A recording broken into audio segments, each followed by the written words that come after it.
नमस्कार साथियों, बिहार शिक्षक भर्ती 3.0 एवं 4.0 के लिए एकलव्य सीरीज के एपिसोड नंबर 19 में आपका स्वागत है। आज की क्लास में हम आपके लिए मॉडर्न हिस्ट्री बीपीएससी प्री के टॉप 200 क्वेश्चंस लेके आए हैं और ये क्वेश्चंस आपको जो है लगभग 550 के आसपास थे, लेकिन हमने इनको आपके लिए स्पेशल जो 200 सवाल होने चाहिए जो आपके काम के, वो हमने आपके लिए इस वीडियो में लेके आए हैं। तो और इसके अलावा आपको बीपीएससी प्री से और कोई अन्य प्रश्न नहीं करने हैं, ना ही देखने हैं, ना ही समझने हैं, और इन्हीं प्रश्नों पर आपको कमांड करना है और हम आपको पूरे एक्सप्लेनेशन के साथ में सारी कहानी समझाते हुए एकदम स्टार्ट से आपको बहुत ही आसानी से चीज़ें रिवाइज भी हो जाएंगी। और जो नए जुड़े हैं वो एकलव्य सीरीज का आपको लिंक दे दिया जाएगा, ये एकलव्य सीरीज का ही पार्ट है ये वीडियो, आप उनको स्टार्टिंग से देख ले, आपको सारे सब्जेक्ट की क्लैरिटी हो जाएगी, काफ़ी हद तक सारी चीज़ें रिवाइज भी हो जाएंगी। और टेलीग्राम लिंक जरूर ज्वाइन कर लें पीडीएफ के लिए।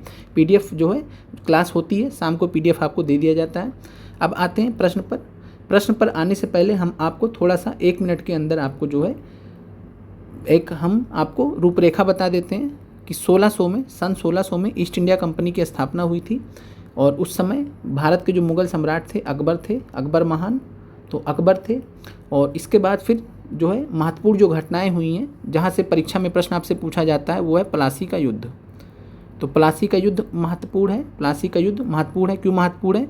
और ये 23 जून 1757 को लड़ा गया था। 23 जून 1757 को प्लासी का युद्ध लड़ा गया था। किसके बीच में लड़ा गया था? तो ईस्ट इंडिया कंपनी और बंगाल नवाब सिराजुद्दौला के बीच में। ईस्ट इंडिया कंपनी का नेतृत्व किसने किया था? तो रॉबर्ट क्लाइव ने किया था। और इस युद्ध में सिराजुद्दौला को हार का सामना करना पड़ा और प्लासी के युद्ध में ईस्ट इंडिया कंपनी की विजय होती है। इसके पश्चात ईस्ट इंडिया कंपनी ने कंट्रोल अपना स्टार्ट कर दिया बंगाल पे। और उसी क्रम में जो है 1757 से 1760 के बीच में बंगाल के पहले गवर्नर अपॉइंट किए गए। और बंगाल के पहले गवर्नर कौन अपॉइंट किए गए? तो रॉबर्ट क्लाइव। ये क्लियर है आपको? Robert Clive. इसके बाद फिर रॉबर्ट क्लाइव चले जाते हैं। उसके बाद फिर जो है अन्य आते हैं। अब जब 1764 में 22 अक्टूबर 1764 को दूसरी बड़ी घटना होती है, जो सबसे महत्वपूर्ण घटना मानी जाती है ईस्ट इंडिया कंपनी के इतिहास में या अंग्रेजों के भारत में शासन संबंधी इतिहास में। क्या होता है? तो ये होता है बक्सर का युद्ध। 22 अक्टूबर 1764 को होता है बक्सर युद्ध। और इस युद्ध की खास बात क्या रहती कि एक तरफ East India Company Hector Munro के नेतृत्व में ईस्ट इंडिया कंपनी ने जो है बंगाल के नवाब थे, अवध के नवाब थे साथ में, और मुग़ल सम्राट। तो बंगाल के नवाब, अवध के नवाब और मुग़ल सम्राट, तीनों लोगों की संयुक्त सेना को ईस्ट इंडिया कंपनी ने हेक्टर मुनरो के नेतृत्व में पराजित कर दिया। और इस पराजय के बाद ईस्ट इंडिया कंपनी की पोजीशन बहुत ही महत्वपूर्ण हो जाती है। फिर 12 अगस्त 1765 को इलाहाबाद की संधि होती है। 12 अगस्त 1765 को। और इस इलाहाबाद की संधि के माध्यम से रॉबर्ट क्लाइव वापस से आ जाते हैं। और रॉबर्ट क्लाइव क्या करते हैं? तो जो है मुग़ल बादशाह को मजबूर करके, क्योंकि हार चुके हैं, तो मुग़ल बादशाह से ये जो है दीवानी प्राप्त कर लेते हैं 3 क्षेत्रों का, बंगाल, बिहार और उड़ीसा की दीवानी प्राप्त कर लेते हैं ईस्ट इंडिया कंपनी वाले रॉबर्ट क्लाइव के नेतृत्व में। अब और युद्ध लड़ा था हेक्टर मुनरो के नेतृत्व में, वो अलग फैक्ट है। इसके अलावा जब बक्सर का युद्ध हुआ था तो उस समय बंगाल के गवर्नर कौन थे? तो बक्सर युद्ध के समय बंगाल के गवर्नर थे बेंसी टार्ट। ये भी बीपीएससी टीआरई में पूछा गया है, तो बेंसी टार्ट में ध्यान रखिएगा। बेंसी टार्ट थे गवर्नर जब बक्सर का युद्ध चल रहा था। फिर 1765 में जो है रॉबर्ट क्लाइव वापस आ जाते हैं। फिर 1765 से 1767 के बीच में रॉबर्ट क्लाइव वापस से गवर्नर बन जाते हैं। तो ध्यान रखिएगा 2 टर्म था, एक था 1757 से 60 में जब प्लासी युद्ध जीता, उसके बाद अंग्रेजों ने शासन करना स्टार्ट किया डायरेक्टली इनडायरेक्टली बंगाल पे, तो वहाँ से इन्होंने फिर उसके बाद 1765 से 67 के बीच में रॉबर्ट क्लाइव गवर्नर रहे बंगाल के। अब आगे बढ़ते हैं, तो ये चीज़ आपको क्लियर है। 12 अगस्त 1765 को इलाहाबाद की संधि होती है। इलाहाबाद की संधि के माध्यम से रॉबर्ट क्लाइव ने जो है मुग़ल सम्राट से बंगाल, बिहार और उड़ीसा की दीवानी प्राप्त कर ली। दीवानी बोलते हैं राजस्व वसूलने संबंधी अधिकार को। और इस क्रम में जो है द्विशासन का कॉन्सेप्ट लेके आते हैं रॉबर्ट क्लाइव। तो बंगाल में द्विशासन, जिसको डबल गवर्नमेंट बोला जाता है, डबल गवर्नमेंट द्विशासन बंगाल में लेके आते हैं रॉबर्ट क्लाइव। और इसके तहत जो है दीवानी राजस्व वसूलने संबंधी और निजामत। तो दो भागों में बांटा जाता है, दीवानी अलग चलता है, निजामत अलग चलता है। और इस पर्पस के लिए जो है दो बंगाल के जो है नायब सूबेदार घोषित किए जाते हैं, बंगाल के नायब सूबेदार घोषित किए जाते हैं। तो बंगाल के नायब सूबेदार घोषित किए जाते हैं ईस्ट इंडिया कंपनी द्वारा मोहम्मद रजा खान, मुर्शिदाबाद क्षेत्र के लिए। तो ध्यान रखिएगा, बंगाल में मुर्शिदाबाद क्षेत्र के लिए तो जो है मोहम्मद रजा खान। तो मोहम्मद रजा खान जो है बंगाल वाले क्षेत्र के लिए नायब सूबेदार ईस्ट इंडिया कंपनी की तरफ से घोषित किए जाते हैं। इसके अलावा बिहार से आपसे पूछता है, तो बिहार में बात करें तो राजा सीताब राय को जो है डिप्टी दीवान या नायब सूबेदार घोषित किया जाता है, नायब राजा सीताब राय को। और ये जो व्यवस्था रहती है द्विशासन की, इसको 1772 में बंगाल के नए गवर्नर बनते हैं और वो बनते हैं वारेन हेस्टिंग्स। तो वारेन हेस्टिंग्स जो है इस व्यवस्था को समाप्त कर देते हैं। कारण ये रहता है कि 1773 में जो ब्रिटेन की संसद है वो नया कानून लेके आती है भारत से संबंधित, तो रेगुलेटिंग एक्ट पहला कानून है रेगुलेटिंग एक्ट। और इस रेगुलेटिंग एक्ट के माध्यम से 1773 में कानून लेके आते हैं और जो बंगाल प्रांत है अब वो उसको जो ईस्ट इंडिया कंपनी है वो डायरेक्ट जो है शासन करेगी। अब डायरेक्ट शासन करेगी तो इसके लिए जो है इसीलिए 1772 में द्विशासन को समाप्त कर दिया जाता है। और समाप्त कर दिया जाता है तो राजा सीताब राय और मोहम्मद रजा खान की को पदच्युत कर दिया जाता है, उनको फ्री कर दिया जाता है। अब उनकी ज़रूरत नहीं रहती क्योंकि अंग्रेज शासन खुद देखेंगे।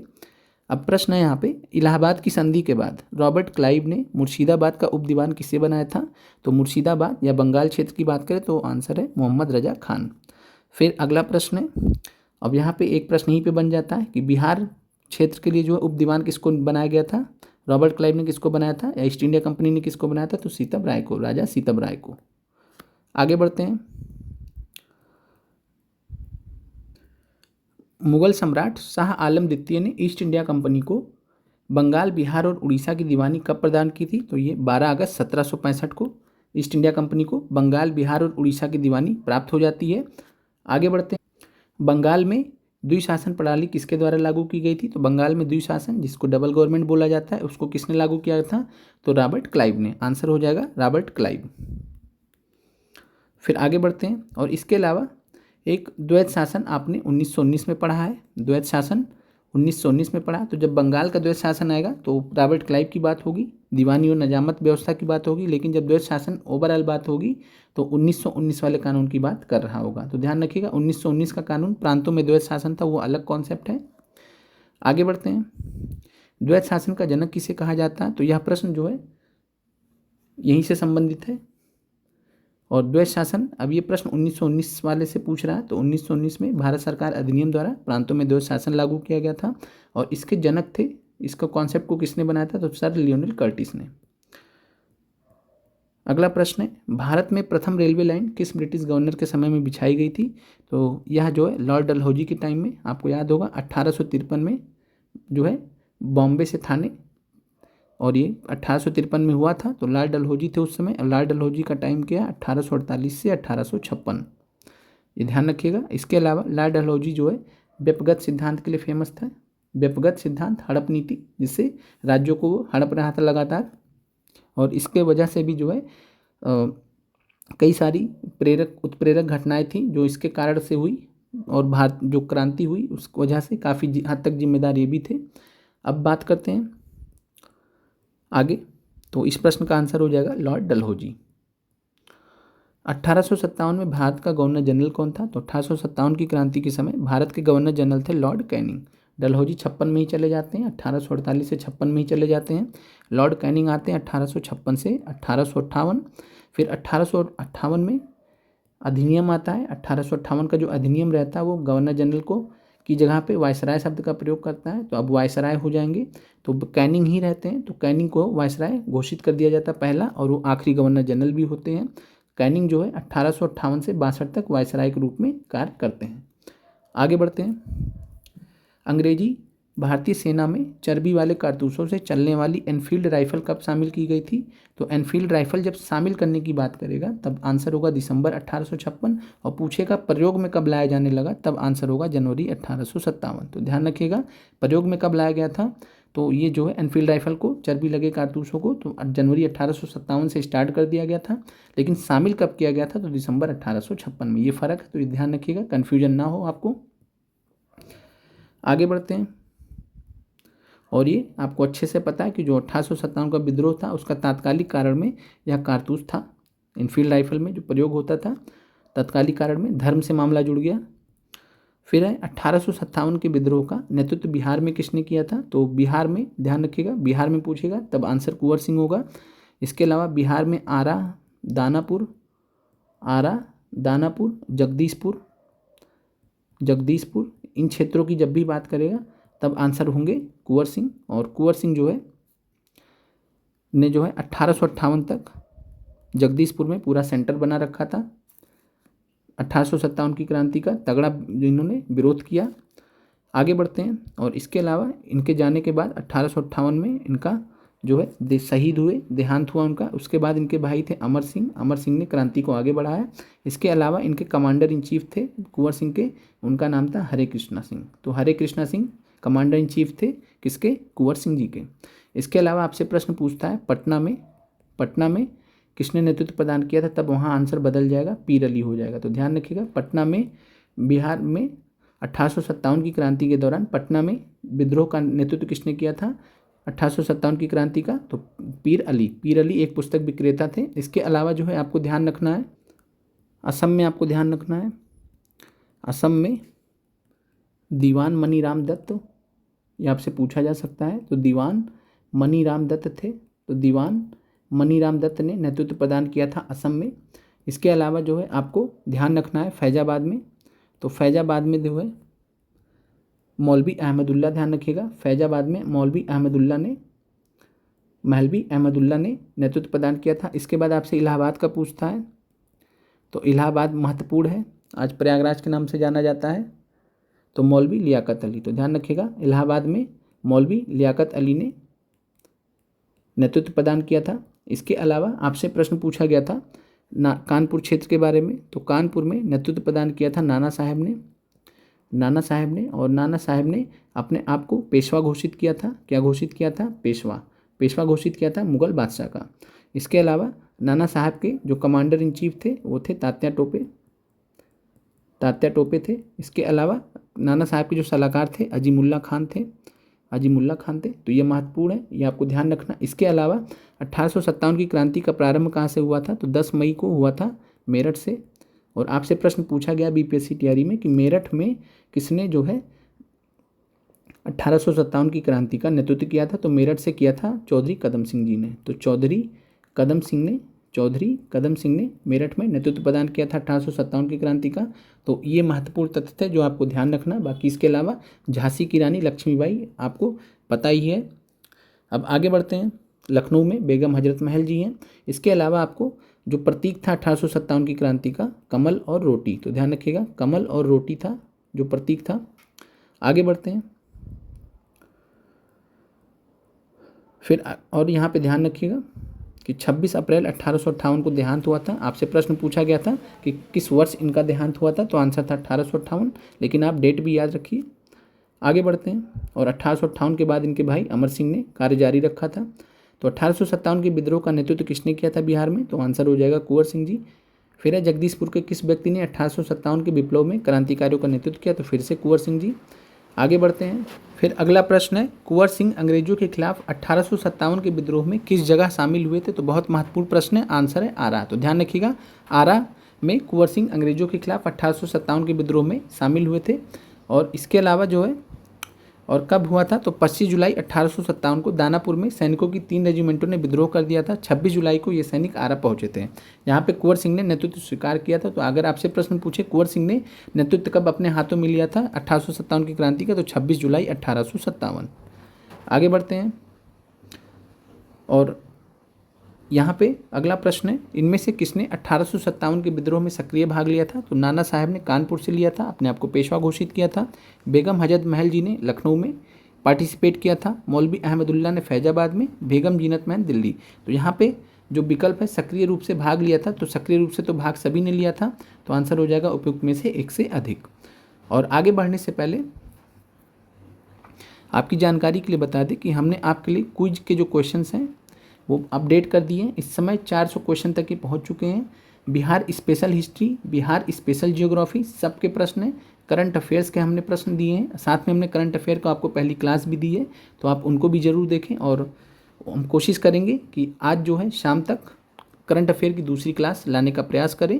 और इसके अलावा आपको क्विज में आप जो प्रश्न करेंगे ये आपको सफलता में बहुत ज़्यादा मदद करने वाली है, तो इसको बहुत ही सीरियसली ले जो क्वेश्चंस वहाँ पे कराए गए हैं। और हम आगे चलकर एक साथ में जो है जब काफ़ी पर्याप्त मात्रा में क्वेश्चन हो जाएंगे, 100-200 क्वेश्चन एक एक सेगमेंट के हो जाएंगे, तो हम उसको आपको सॉल्व भी करा देंगे यूट्यूब पर।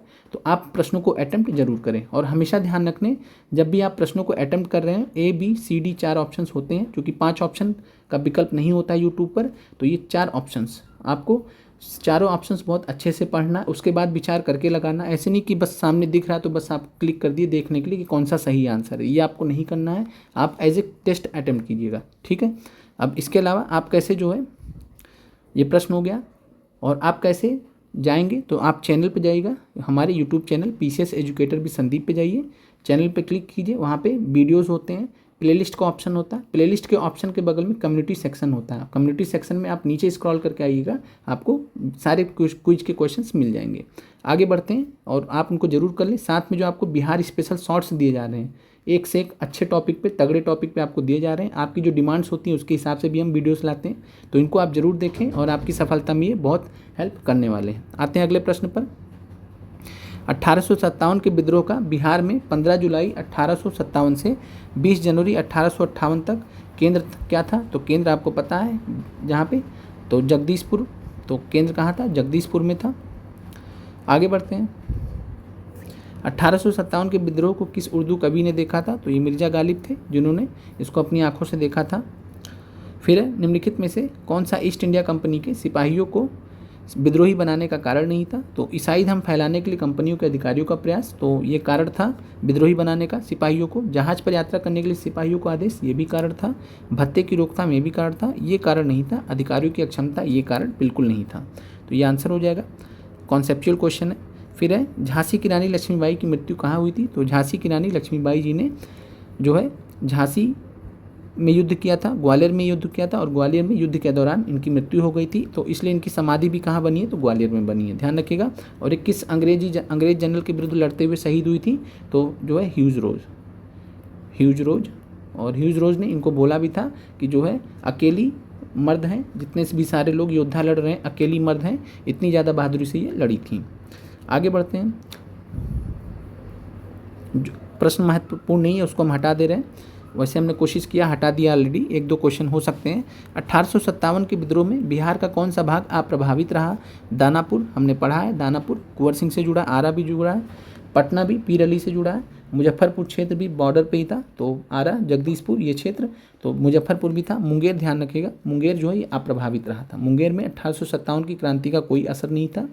तो यहाँ पे आंसर हो जाएगा बी, केवल 5। तो यहाँ पे पूछा गया था प्रश्न में कि कौन सा भाग अप्रभावित रहा था, तो अप्रभावित कौन सा भाग रहा? मुंगेर में। बाकी हर जगह पे असर था, तगड़ा असर था 1857 की क्रांति का। अगला प्रश्न है, और जब बात करते हैं पटना की, तो यहाँ पे दिया भी गया है कि पटना में पीर अली पुस्तक विक्रेता थे, इन्होंने विद्रोहियों का नेतृत्व किया था। आगे बढ़ते हैं। प्रश्न है 1857 का विद्रोह लखनऊ में किसके नेतृत्व में आगे बढ़ा था? तो बेगम ऑफ अवध, इनको बेगम ऑफ अवध या बेगम हजरत महल के नाम से जाना जाता है। तो बेगम हजरत महल ने या बेगम ऑफ अवध ने लखनऊ में नेतृत्व को आगे बढ़ाया था। आगे बढ़ते हैं। महारानी विक्टोरिया ने भारतीय प्रशासन को ब्रिटिश ताज के नियंत्रण में लेने की घोषणा कब की थी? तो यह घोषणा हुआ था 1 नवंबर 1858 को। तो महारानी विक्टोरिया ने भारतीय प्रशासन को ब्रिटिश ताज के नियंत्रण में लेने की घोषणा कब हुई थी? 1 नवंबर 1858 को। और ये कहाँ से हुआ था? तो ये इलाहाबाद के अल्फ्रेड पार्क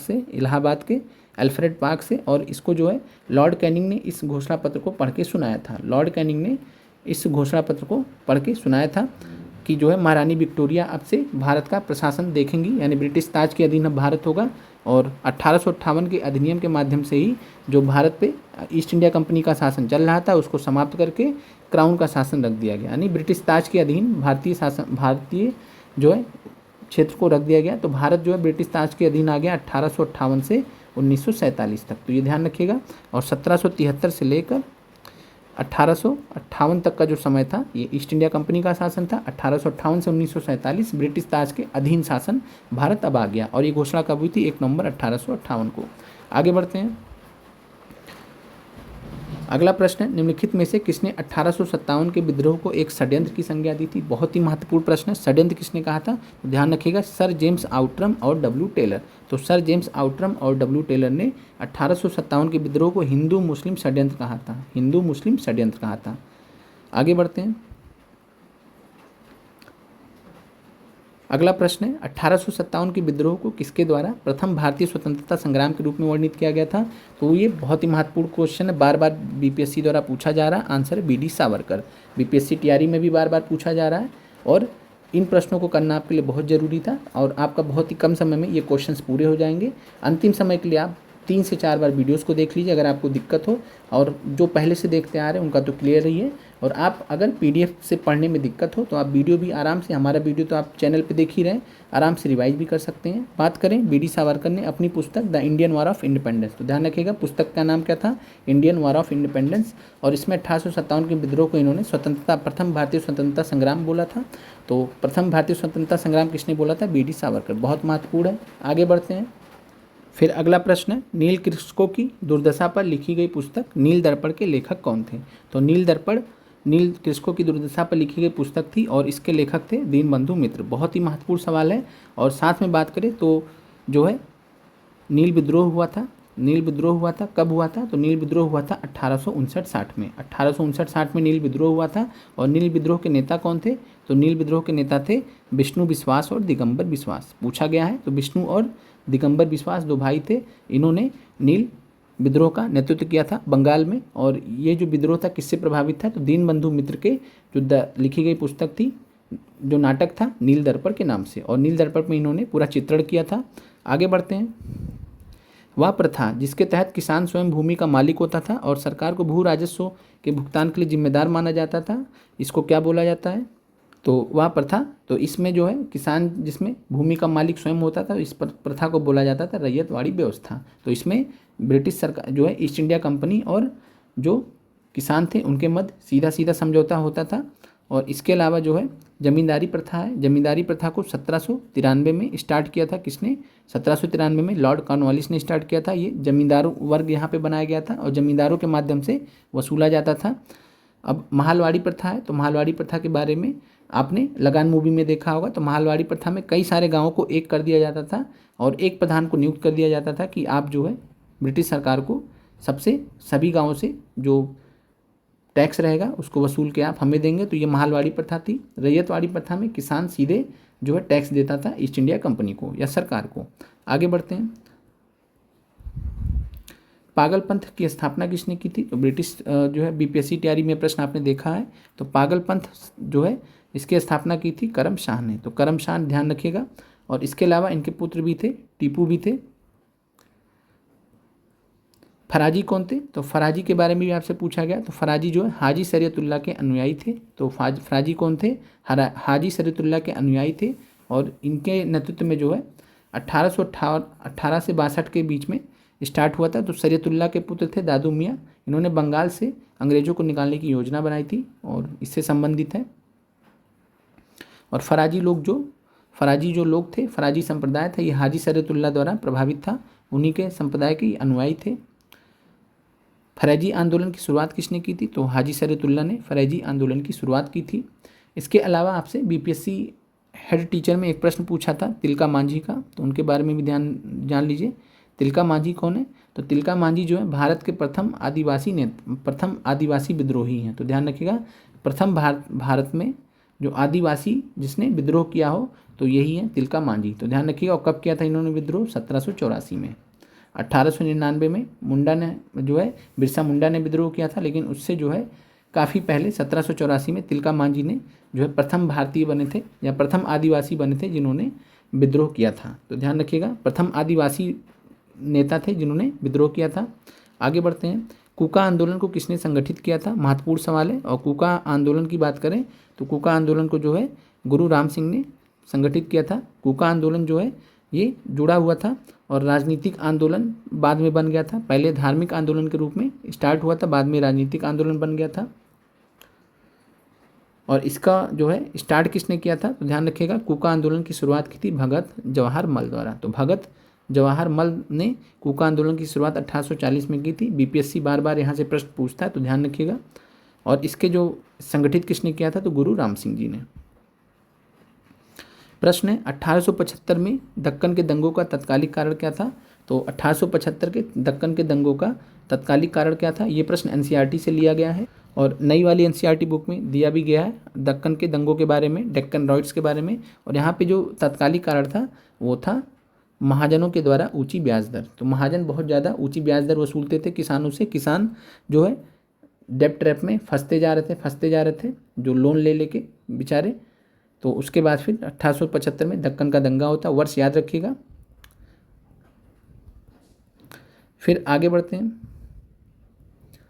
महाराष्ट्र में रामोसी कृषक जत्था किसने स्थापित की थी, तो रामोसी कृषक जत्था बहुत ही महत्वपूर्ण है, वासुदेव बलवंत फड़के। तो ध्यान रखिएगा, वासुदेव बलवंत फड़के महाराष्ट्र में रामोसी कृषक जत्था इन्होंने स्थापित किया था। महत्वपूर्ण है सवाल इनका। फिर है रामोसी विद्रोह कहाँ पे हुआ था, तो ये पश्चिमी घाट क्षेत्र में हुआ था। 1855 में संथालों ने किस अंग्रेज कमांडर को हराया था, तो 1855 और 56 में संथाल विद्रोह हुआ था। संथाल विद्रोह का नेतृत्व किसने किया था, तो सिद्धू कान्हू, चांद और भैरव। और स्पेशली जो सिद्धू कान्हू, तो सिद्धू कान्हू दो भाई थे, चांद भैरव भी थे, लेकिन सिद्धू कान्हू का ही आपसे पूछा जाता है। तो सिद्धू और कान्हू के नेतृत्व में संथालों ने जो है, ध्यान रखिएगा, अंग्रेज कमांडर को हराया था। उनका नाम था मेजर बारो। तो मेजर बारो थे और इनको हराया था। आगे बढ़ते हैं। 1855 में संताल विद्रोह का नेतृत्व किसने किया था, प्रश्न बार बार पूछा जाता, वर्ष भी आपको ध्यान रखना, सिद्धू और कान्हू ने। और बुद्धू भगत की बात करें तो बुद्धू भगत जो किससे जुड़े हैं, तो कोल विद्रोह से जुड़े हुए हैं, जो इस बार पूछा गया था। फिर है प्रश्न उल गुलान विद्रोह किससे जुड़ा हुआ था, उल गुलान विद्रोह किससे जुड़ा हुआ था, तो उल गुलान विद्रोह बिरसा मुंडा से जुड़ा हुआ था। बिरसा मुंडा को धरती आबा के नाम से लोग जानते थे। इसके अलावा जो है आपको ये भी ध्यान रखना है कि जो मुंडा लोग थे उनकी पारस्परिक भूमि व्यवस्था को क्या कहते हैं, तो खूंट कंटी। तो ध्यान रखिएगा, खुंट कट्टी करके, तो खुंट कट्टी नाम था जो पारस्परिक भूमि व्यवस्था थी मुंडा लोगों की, और उसी में परिवर्तन किया गया था, जिसके कारण जो है मुंडा विद्रोह की शुरुआत हुई थी। और मुंडा विद्रोह कब हुआ था, तो वर्ष आएगा 1899 से 1900। तो ध्यान रखिएगा। और 1895 में बिरसा मुंडा ने अपने आप को भगवान का दूत घोषित किया था। तो कब घोषित किया था भगवान का दूत, 1895 में। और फिर 1899 1900 में चला, 1900 में गिरफ्तार कर लिए गए, फिर विद्रोह कुचल दिया गया, फिर इनकी जो है डेथ हो जाती है जेल में। बिरसा मुंडा का कार्य क्षेत्र क्या था, तो ध्यान रखिएगा, बिरसा मुंडा का जो कार्य क्षेत्र है वो था रांची। तो रांची में जो है ये इनका सेंटर था बिरसा मुंडा जी का। और कार्य क्षेत्र की बात करेंगे तो रांची से लेकर भागलपुर तक इनका असर था, इफेक्ट था, लेकिन सेंटर्ड कहाँ पे थे, तो रांची में थे। तो ये ध्यान रखना आपको। फिर 1899 1900 की मुंडा क्रांति का नेता कौन था, तो वही आंसर है बिरसा मुंडा जी। फिर 1831 में बुद्धू भगत के नेतृत्व में कोल विद्रोह किस क्षेत्र में हुआ था, तो सिंहभूम क्षेत्र में। तो ध्यान रखिएगा, छोटा नागपुर पठार क्षेत्र में सिंहभूम क्षेत्र में कोल विद्रोह हुआ था 1831 में। और आपसे प्रश्न पूछा गया था तो वहाँ 1832-33 लिखा था, तो कोई उसमें परेशान होने वाली बात नहीं है। और बुद्धू भगत वहाँ पे आपको पूछा जा रहा था, चूँकि विकल्प में दिया नहीं था। आगे बढ़ते हैं। किस स्थान पर आदिवासियों ने अंग्रेजों के खिलाफ विद्रोह किया था, तो यहाँ पे थोड़ा सा अजीब ही प्रश्न पूछा गया है, ऑप्शंस ढंग से दिए नहीं गए हैं। और यहाँ पे अगर हम बात करें तो प्रश्न पे आपको नहीं जाना है, यहाँ पे आपको जो है राजा परहट के नेतृत्व में हो जनजाति ने जो है आंदोलन किया था। इसके बारे में हमने आपसे बात भी किया है। तो हो जनजाति का आंदोलन हुआ था, छोटा नागपुर की जो हो जनजाति थी, तो हो नाम की जनजाति है, और 1831 में ब्रिटिश सेनाओं को चुनौती दी गई थी। इसके अलावा आपको जो ध्यान रखना है, अगला प्रश्न है, अभी और भी आएंगे विद्रोह, तो बंकिम चंद्र चटर्जी के आनंद मठ में किस विद्रोह का उल्लेख है, तो बहुत बार प्रश्न आपसे पूछा गया, आंसर है सन्यासी विद्रोह। सन्यासी विद्रोह का उल्लेख है। और इसी आनंद मठ जो उपन्यास है, इसी में जनगण जो है जो हमारा राष्ट्रीय गीत है वंदे मातरम, तो वंदे मातरम भी यहीं से लिया गया है। हमारा राष्ट्रीय गीत वंदे मातरम आनंद मठ से लिया गया है, और इसके रचयिता है बंकिम चंद्र चटर्जी जी। सन्यासी विद्रोह का उल्लेख है, सन्यासी विद्रोह 1773 से 1800 के मध्य हुआ था। आगे बढ़ते हैं। नील विद्रोह किसके बारे में था? तो नील विद्रोह की बात करें तो नील विद्रोह जो है रैयत नील की खेती नहीं करना चाह रहे थे, पर उनसे ज़बरदस्ती अमान्य मूल्य पर कराई जा रही थी। और इसके नेता कौन थे? तो विष्णु विश्वास और दिगंबर विश्वास। 1859-60 में बंगाल के नादिया जिले में, बंगाल क्षेत्र याद रखिए। और जो ये नील विद्रोह था किससे प्रभावित था? तो दीनबंधु मित्र के नाटक नील दर्पण से। फिर यहाँ पे एक भूमिज विद्रोह हुआ था, उसके बारे में आपको ध्यान रखना चाहिए। तो भूमिज विद्रोह आप ध्यान रखिएगा 1832-33 में गंगा नारायण सिंह जी के नेतृत्व में भूमिज विद्रोह हुआ था। फिर अगला प्रश्न है 1878 का वर्नाकुलर प्रेस एक्ट किसने रद्द किया था?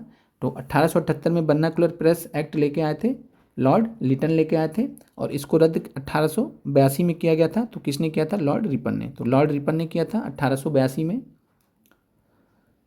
लॉर्ड रिपन ने 1882 में वर्नाकुलर प्रेस एक्ट को रद्द कर दिया गया था। और वर्नाकुलर प्रेस एक्ट जो है लॉर्ड लिटन के कार्यकाल में 1878 में आया था, और ये मुंह बंद करने वाला अधिनियम था। और इस अधिनियम का सबसे खराब चीज़ क्या था कि देसी भाषा और अंग्रेजी भाषा में बड़ा भेदभाव किया गया था। कोई अपील करने का अधिकार नहीं है, गिरफ्तार करके फिर जो है सब कुछ कैब जमा कर लिया जाता था, और ज़बरदस्ती था एक तरीके से, इसलिए इसको हटाया गया। और इस जो अधिनियम था इसके तहत सोम प्रकाश पर कार्रवाई हुई थी, भारत मीर, ढाका प्रकाश, सहचर, ये सब अखबार थे। अखबार ऐसे नहीं पूछेगा, बस आपको ये ध्यान रखना है कि 1878 में आया था लॉर्ड लिटन के समय में। और इसको कब हटाया गया? तो लॉर्ड रिपन 1882 के समय में। लॉर्ड रिपन को स्थानीय स्वशासन का जनक भी कहा जाता है भारत में। फिर है प्रश्न अस्थाई बंदोबस्त किसके साथ में किया गया था? तो अस्थाई बंदोबस्त ये जमींदारों के साथ में किया गया था। 1793 में लॉर्ड कॉर्नवालिस जो बंगाल के गवर्नर जनरल थे उस समय, तो लॉर्ड कॉर्नवालिस जो बंगाल के गवर्नर जनरल थे, उन्होंने जो है जमींदारों के साथ में एक व्यवस्था बनाई थी जिसको बोला जाता था अस्थाई बंदोबस्त, इंग्लिश में परमानेंट सेटलमेंट। परमानेंट सेटलमेंट और जमींदारों के साथ में इन्होंने जो है बात हुआ था, और जमींदार वर्ग एक नया उभरा बंगाल क्षेत्र में। और उसके बाद फिर जो है बंगाल, और जो ये जमींदार थे ये किसानों को रखते थे, काम कराते थे, फिर किसानों से जो है टैक्स लेके कह लीजिए तो उनसे फिर वापस ऊपर देते थे। तो बड़ी अजीब व गरीब व्यवस्था थी। तो 1773 में, और इसको कई नामों से जाना जाता है, इस्तमरारी, मालगुजारी, ये सब नामों से। और इसमें जो भूमि लगान मिलता था, भूमि लगान मिलता था, इसका जो 10/11 भाग कंपनी रखती थी और 1/11 भाग जो है रखता था जमींदार अपने पास।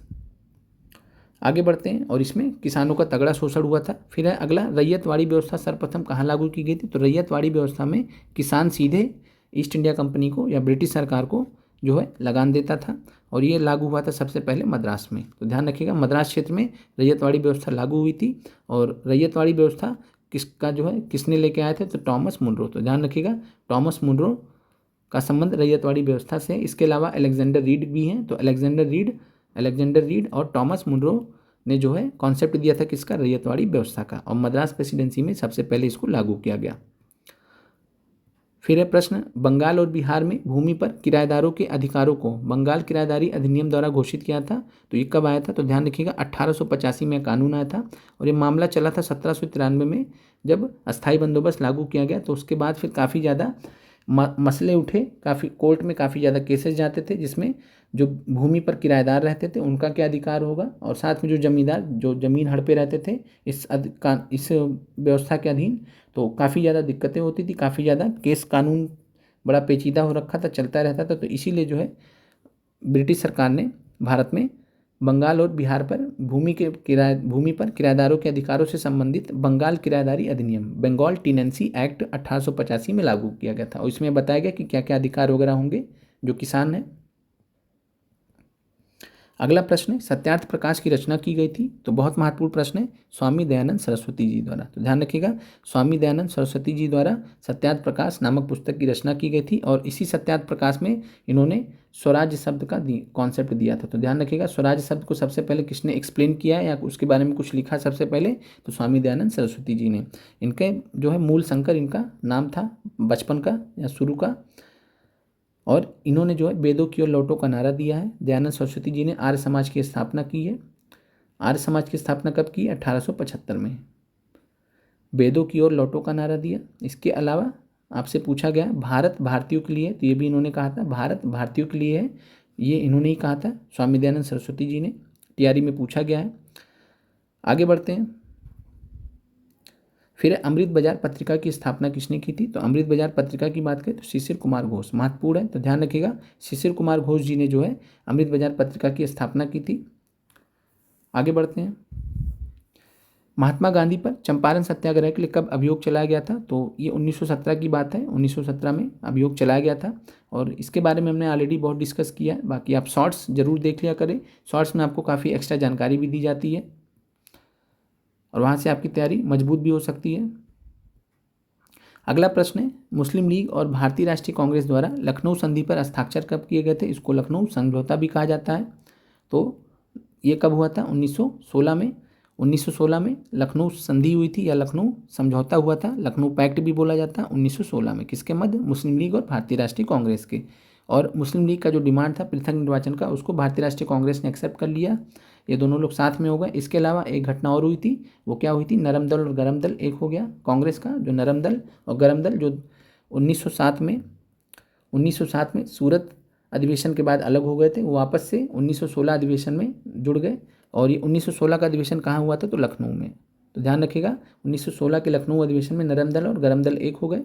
और इसमें अध्यक्ष कौन थे? तो अंबिका चरण मजूमदार जी अध्यक्ष थे कांग्रेस के।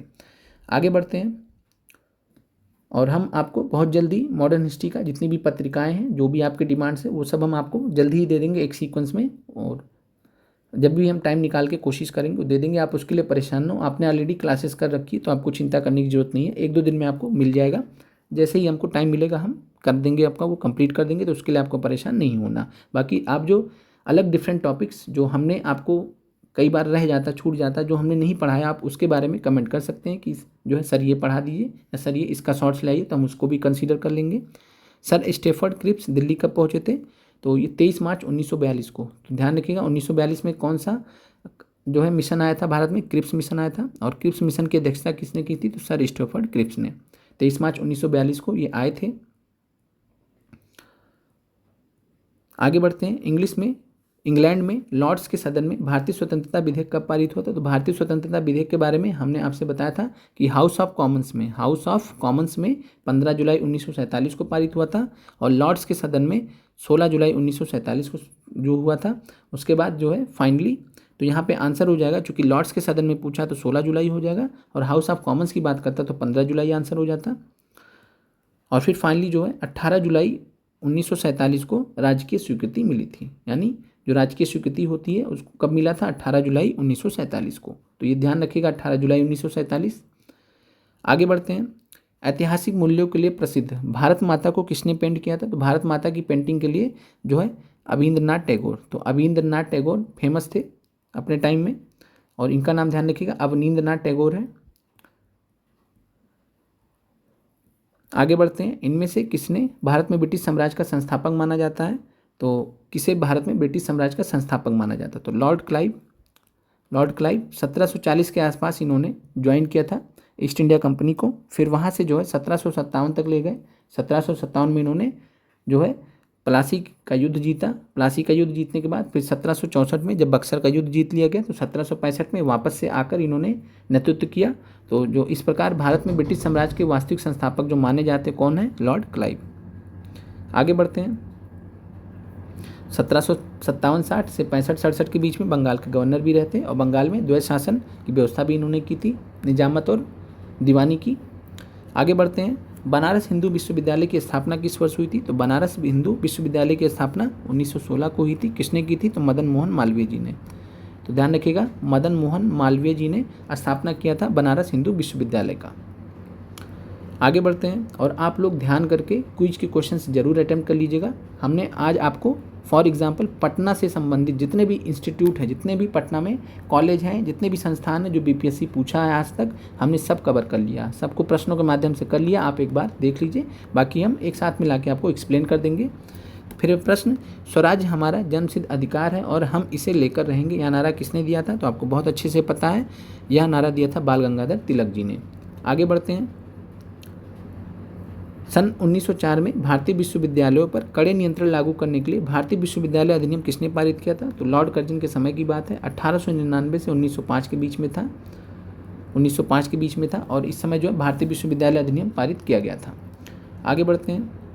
भारतीय पुनर्जागरण आंदोलन के पिता कौन थे? तो आज हमने आपको जो है दिया था शॉर्ट्स एक किसके बारे में, तो राजा राम मोहन राय जी के बारे में। और राजा राम मोहन राय जी के बारे में हमने आपको वहाँ बताया था कि जो है आधुनिक भारत के निर्माता भी थे। तो वहाँ पे एक शब्द और जोड़ लीजिए, भारतीय पुनर्जागरण के आंदोलन के पिता भी थे। इसके अलावा जो है भारतीय राष्ट्रवाद का पैगंबर भी इनको कहा जाता है, अतीत और भविष्य के मध्य सेतु भी कहा जाता है, भारतीय राष्ट्रवाद का जनक, आधुनिक भारत के पिता, प्रथम आधुनिक पुरुष और युगदूत भी कहा जाता है। तो ये नाम ध्यान रखिएगा, कभी भी आएगा तो राजा राम मोहन राय जी हो जाएंगे। और आज हमने आपको शॉर्ट्स में बताया भी था कि इनको राजा नाम कैसे मिला था। तो उस समय के जो मुगल सम्राट थे, मुगल सम्राट कौन थे? अकबर द्वितीय थे, अकबर सेकंड थे, तो उन्होंने ही इनको दिया था। आगे बढ़ते हैं। निम्नलिखित में से कौन आत्मीय सभा के संस्थापक थे? तो आत्मीय सभा के संस्थापक कौन थे? तो आत्मीय सभा के संस्थापक थे राजा राम मोहन राय जी।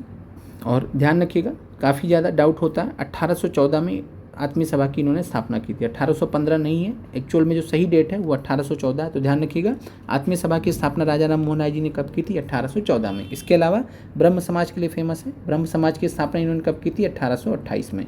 ये याद रखिएगा। बाकी हमने आपको शॉर्ट्स में इनके बारे में डिटेल में बता दिया, तो आप जाके 1 मिनट का वीडियो होता है, देख लीजिएगा कभी फुर्सत में। फिर प्रश्न, ब्रह्म समाज की स्थापना कब हुई? तो ये यहाँ पे ऑप्शंस नहीं दिए गए। तो 20 अगस्त 1828 को हुआ था।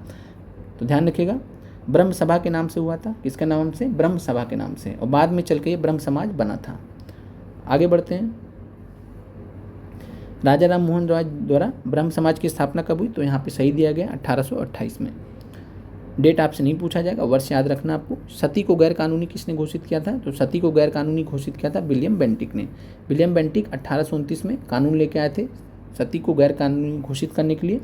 और विलियम बेंटिक उस समय बंगाल के गवर्नर जनरल भी थे। आगे चलकर वो 1833 का जो चार्टर एक्ट आता है तो वो पूरे भारत के गवर्नर जनरल बनते हैं, लेकिन उस समय बंगाल प्रांत के थे। तो इन्होंने सती को गैर कानूनी घोषित किया था। और इसके लिए आंदोलन किसने किया था एक हिसाब से? तो राजा राम मोहन राय जी ने।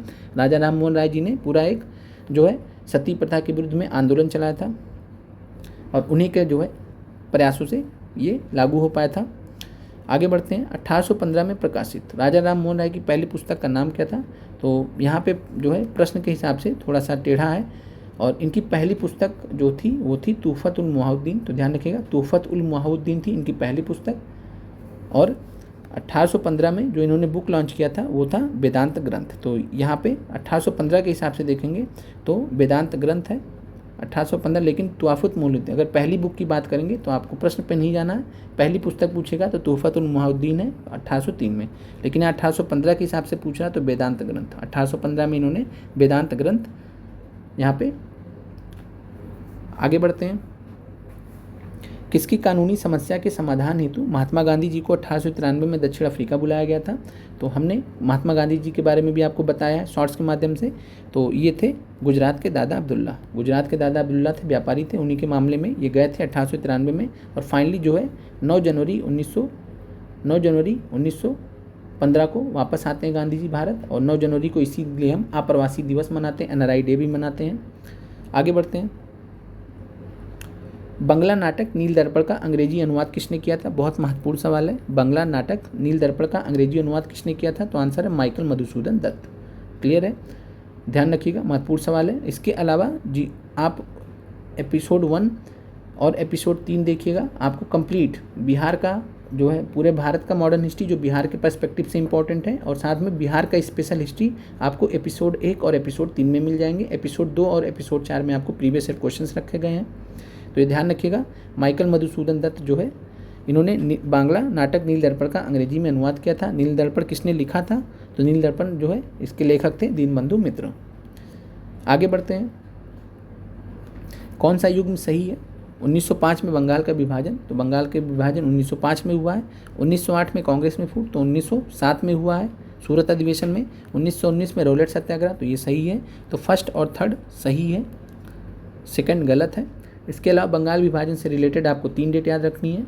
तो 20 जुलाई 1905 को बंगाल विभाजन की घोषणा होती है। तो ध्यान रखिएगा, घोषणा कब होती है? 20 जुलाई 1905 को। 7 अगस्त 1905 को स्वदेशी आंदोलन प्रारंभ होता है। फिर 16 अक्टूबर 1905 को फाइनली बंगाल विभाजन को लागू कर दिया जाता है। तो बंगाल विभाजन को लागू कब किया गया? 16 अक्टूबर 1905 को। और इस दिन को शोक दिवस के रूप में मनाया जाता है, आगे बढ़ते हैं। किस प्रदेश के ग्रामीण क्षेत्रों में एका आंदोलन चलाया गया था? तो एका आंदोलन यूपी का था, तो यूपी में अवध क्षेत्र में एका आंदोलन चलाया गया था। आगे बढ़ते हैं, और ये जो क्षेत्र था और इसमें मदारी पासी नाम के एक व्यक्ति थे, इन्होंने ही नेतृत्व किया था एका आंदोलन का। फिर है खान अब्दुल गफ्फार खान द्वारा स्थापित खुदाई खिदमतगार को किस नाम से जाना जाता था? तो खुदाई खिदमतगार अब्दुल गफ्फार खान द्वारा स्थापित 1929 में स्थापित किया गया था, और इसको रेड शर्ट के नाम से, लाल कुर्ती या सुर्ख कुर्ती, सुर्खपोश के नाम से जाना जाता था, तो रेड शर्ट्स के नाम से इनको जाना जाता था। आगे बढ़ते हैं, और ध्यान रखिएगा खान अब्दुल गफ्फार खान को सीमांत गांधी भी कहा जाता था।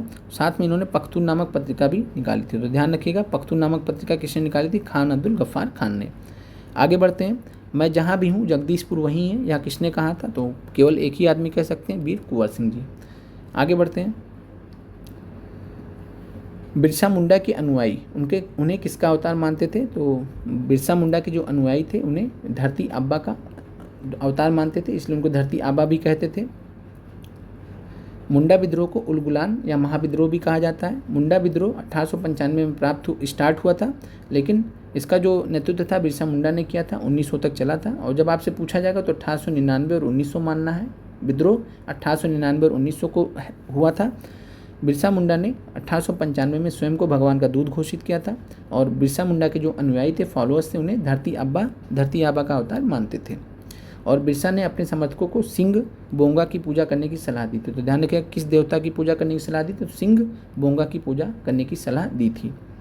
अगला प्रश्न है, बॉयकॉट और स्वदेशी आंदोलन के समर्थन में किस स्थान में गोल्डन लीग नामक संस्था की स्थापना हुई थी? तो ये झारखंड के देवघर में स्थापना हुई थी 1904 में। तो 1904 में बॉयकॉट और स्वदेशी आंदोलन के समर्थन में गोल्डन लीग स्थापना हुई थी देवघर में, झारखंड में।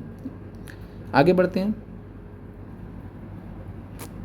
पटना से प्रकाशित होने वाला प्रथम अंग्रेजी अखबार कौन सा था? तो प्रथम अंग्रेजी अखबार द बिहार हेराल्ड था, तो ध्यान रखिएगा महत्वपूर्ण है बिहार हेराल्ड।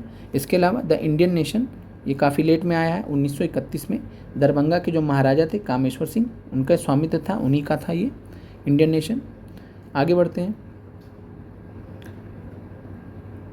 प्रार्थना समाज के संस्थापक कौन थे? तो प्रार्थना समाज के संस्थापक थे आत्माराम पांडुरंग जी। तो ध्यान रखिएगा 1867 में इन्होंने स्थापना की थी प्रार्थना समाज की।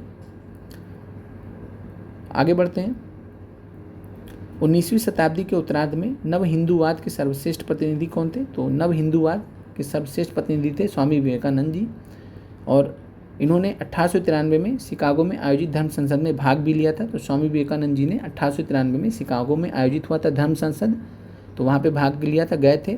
स्वामी विवेकानंद ने रामकृष्ण मिशन की स्थापना कब की? तो आपको पता भी है 1897 में, और इनके गुरु का नाम था रामकृष्ण परमहंस, ये भी ध्यान रखिएगा।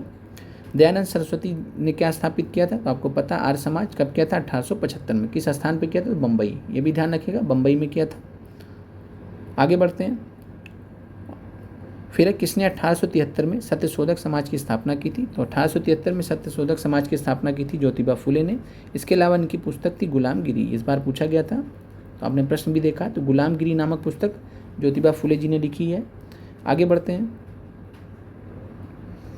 थियोसॉफिकल सोसाइटी की स्थापना किसने की थी? तो थियोसॉफिकल सोसाइटी बहुत महत्वपूर्ण है, मैडम HP ब्लातोस्की और कर्नल आलकाट दो लोगों ने मिलकर की थी।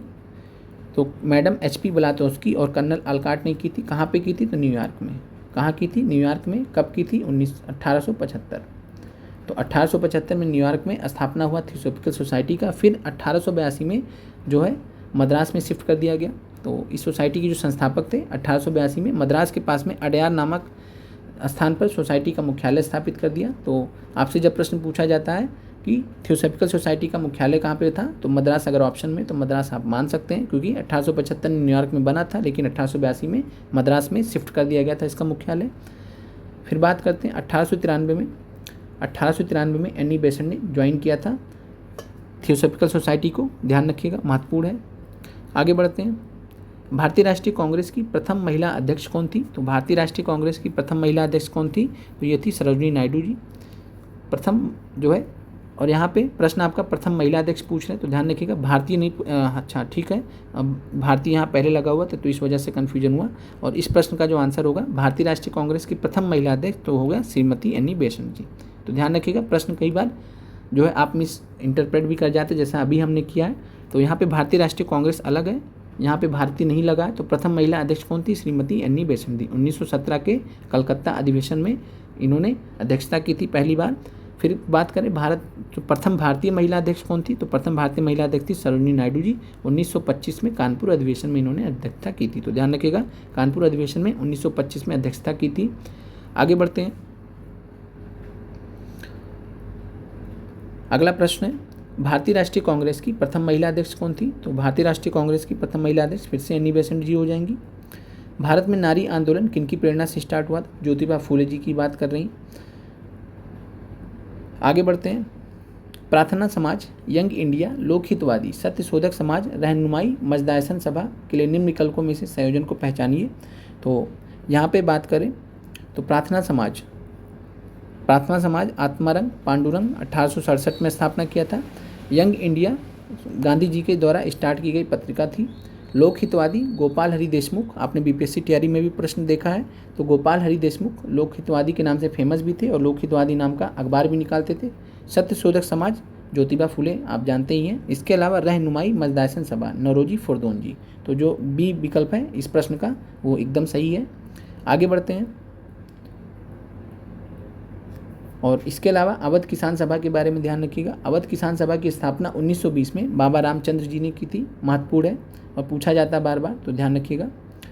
फिर है अवध के एक आंदोलन का उद्देश्य क्या था? तो लगान का नकद में परिवर्तन, बहुत पहले प्रश्न पूछा गया था तो इसलिए इस टाइप का प्रश्न दिया गया। जनरली आपसे क्या पूछता है तो किसने इसका नेतृत्व किया था? तो मदारी पासी ने नेतृत्व किया था एक आंदोलन का। कहाँ पे हुआ था? तो जो है अवध क्षेत्र में हुआ था, बाराबंकी, बहराइच, हरदोई, सीतापुर इस क्षेत्र में। फिर है स्वामी सहजानंद जी निम्नलिखित में से किससे संबंधित थे? तो स्वामी सहजानंद जी के बारे में आज हमने आपको बताया था कि किसान नेता थे। शॉर्ट्स के माध्यम से हमने आपको स्वामी सहजानंद जी से भी पहले स्वामी विद्यानंद जी के बारे में भी बताया। हमने आपको जो है उस शॉर्ट्स वाले वीडियो में हमने आपको दरभंगा किसान आंदोलन के बारे में भी जानकारी दी है जो आपके लिए नया था। तो विद्यानंद जी के बारे में और स्वामी सहजानंद जी के बारे में, ये कौन थे? तो बिहार में किसान आंदोलन से संबंधित थे। और हमने आपको ये भी बताया था कि 1929 में बिहार किसान प्रांतीय सभा, तो बिहार प्रांतीय किसान सभा की स्थापना की थी स्वामी सहजानंद सरस्वती जी ने। फिर आगे चलकर 1936 में 11 अप्रैल 1936 को इन्होंने जो है अखिल भारतीय किसान सभा की स्थापना की थी। हमने डिटेल में शॉर्ट्स में बात भी किया था, तो अगर आपने नहीं देखा वो शॉर्ट्स तो चैनल के शॉर्ट सेक्शन में जाके आप देख सकते हैं। बाकी प्लेलिस्ट भी हमने बना रखी है जैसे आपको सूटेबल हो। भारत में प्रथम जनगणना किस वर्ष प्रारंभ की गई थी? तो ये 1872 में किया गया था। तो भारत में प्रथम जनगणना कब प्रारंभ की गई थी? 1872 में। और पहली नियमित जनगणना जब पूछेगा तो आपका आंसर हो जाएगा 1881। तो ध्यान रखिएगा। और 1872 को पहली जनगणना माना जाता है, 1881 को दूसरी माना जाता है। 2011 की जनगणना जो है वो 15वीं जनगणना है हमारी। तो ध्यान रखिएगा। आगे बढ़ते हैं,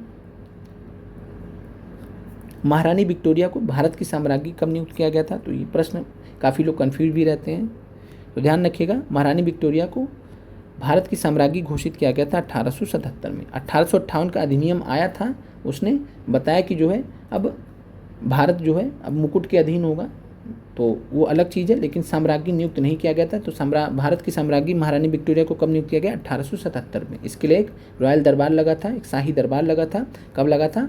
तो लॉर्ड लिटन ने जो है 1 जनवरी 1877 को दिल्ली में एक वैभवशाली दरबार का आयोजन किया था और इस उपाधि की घोषणा की थी। आगे बढ़ते हैं, CR दास और मोतीलाल नेहरू जी ने कांग्रेस के भीतर स्वराज पार्टी किस उद्देश्य से बनाई थी? तो स्वराज पार्टी की बात करें तो CR दास जी ने जो है ये बनाया था राज्य परिषदों में चुनाव में भाग लेने हेतु। लेकिन और इससे पहले जो गया का अधिवेशन हुआ था 1922 का, और 1922 के अधिवेशन की अध्यक्षता की थी CR दास जी ने। लेकिन जो है राज्य परिषदों में चुनाव में भाग लेने को लेकर मामला नहीं बन पाया, और जो स्वराजी थे और साथ में जो अपरिवर्तनवादी थे जो कि सरदार वल्लभ भाई पटेल राजेंद्र प्रसाद जी के नेतृत्व में थे, कांग्रेस का जो एक बड़ा धड़ा था, तो उसने अस्वीकार कर दिया था इनकी मांगों को, तो इसलिए इन्होंने कांग्रेस छोड़ दिया था। फिर स्वराज पार्टी के गठन की घोषणा कर दी थी गया अधिवेशन में ही। और फिर स्वराज पार्टी कब बना था? 1 जनवरी 1923 को। तो 1 जनवरी 1923 को स्थापना किया था CR दास ने और मोतीलाल नेहरू ने स्वराज पार्टी को। अब आगे बढ़ते हैं। डॉक्टर अंबेडकर और महात्मा गांधी के बीच दूसरे गोलमेज सम्मेलन के समय किस विषय पर मतांतर हो गया था? तो उस समय डॉक्टर अंबेडकर जो है दलितों के लिए पृथक निर्वाचन की मांग कर रहे थे, तो उसी पर मामला आके अटका था। तो यहाँ पे आंसर है दलितों के लिए अलग नागरिक का दर्जा। तो ये नहीं होगा, क्या होगा? दलितों के लिए पृथक मतदान। तो दलितों के लिए पृथक मतदान इस प्रश्न का आंसर है। और गांधी जी इस पे अड़ गए थे। गांधी जी ने मना कर दिया था कि एक बार हम झेल रहे हैं कि मुसलमानों को जो ब्रिटिश सरकार ने देके जो बांटो राज करो की नीति से लूटा है हमें, तो अब आगे नहीं होने देंगे। तो ये सब चीज़ें थी। फिर प्रश्न, बॉम्बे प्रेसिडेंसी एसोसिएशन की स्थापना किसने की थी? तो ये भी प्रश्न बीपीएससी तैयारी में जीएस पार्ट में पूछा गया है। बॉम्बे प्रेसिडेंसी की स्थापना की थी फिरोज शाह मेहता जी ने। मुख्यतः साथ में इनके थे केटी तेलांग और तैयब जी, बदरुद्दीन तैयब जी, वही तैयब जी जो है प्रथम मुस्लिम अध्यक्ष थे कांग्रेस के, प्रथम मुस्लिम अध्यक्ष थे कांग्रेस के। Firoz Shah Mehta, Bombay presidency association. तो ध्यान रखिएगा। आगे बढ़ते हैं। भारतीय संघ इंडियन एसोसिएशन के संस्थापक कौन थे? तो सुरेंद्रनाथ बनर्जी जी। तो सुरेंद्रनाथ बनर्जी ने जो है आनंद मोहन बोस के सहयोग से, आनंद मोहन बोस के साथ में मिलकर इंडियन एसोसिएशन ऑफ कलकत्ता की स्थापना की थी, जिसको इंडियन एसोसिएशन भी बोला जाता था। आगे बढ़ते हैं। 1876 में इंडियन एसोसिएशन की स्थापना किसने की थी? तो यहाँ आंसर हो जाएगा सुरेंद्रनाथ बनर्जी। ध्यान रखिएगा, आनंद मोहन बोस का नाम भी चेक करना, अगर नहीं है तब तो ठीक है, अगर होंगे तो आपको चेंज करना पड़ेगा। फिर है राष्ट्रीय कांग्रेस से पूर्व सबसे प्रमुख संस्था कौन थी? तो यही Indian association of Calcutta. Surendranath Banerjee ji की इंडियन एसोसिएशन ऑफ कलकत्ता जो है सबसे महत्वपूर्ण संस्था थी कांग्रेस के निर्माण से पहले। आगे बढ़ते हैं। सुरेंद्रनाथ बनर्जी को किस वर्ष भारतीय सिविल सर्विसेज से हटाया गया था? तो ये किया गया था 1874 में।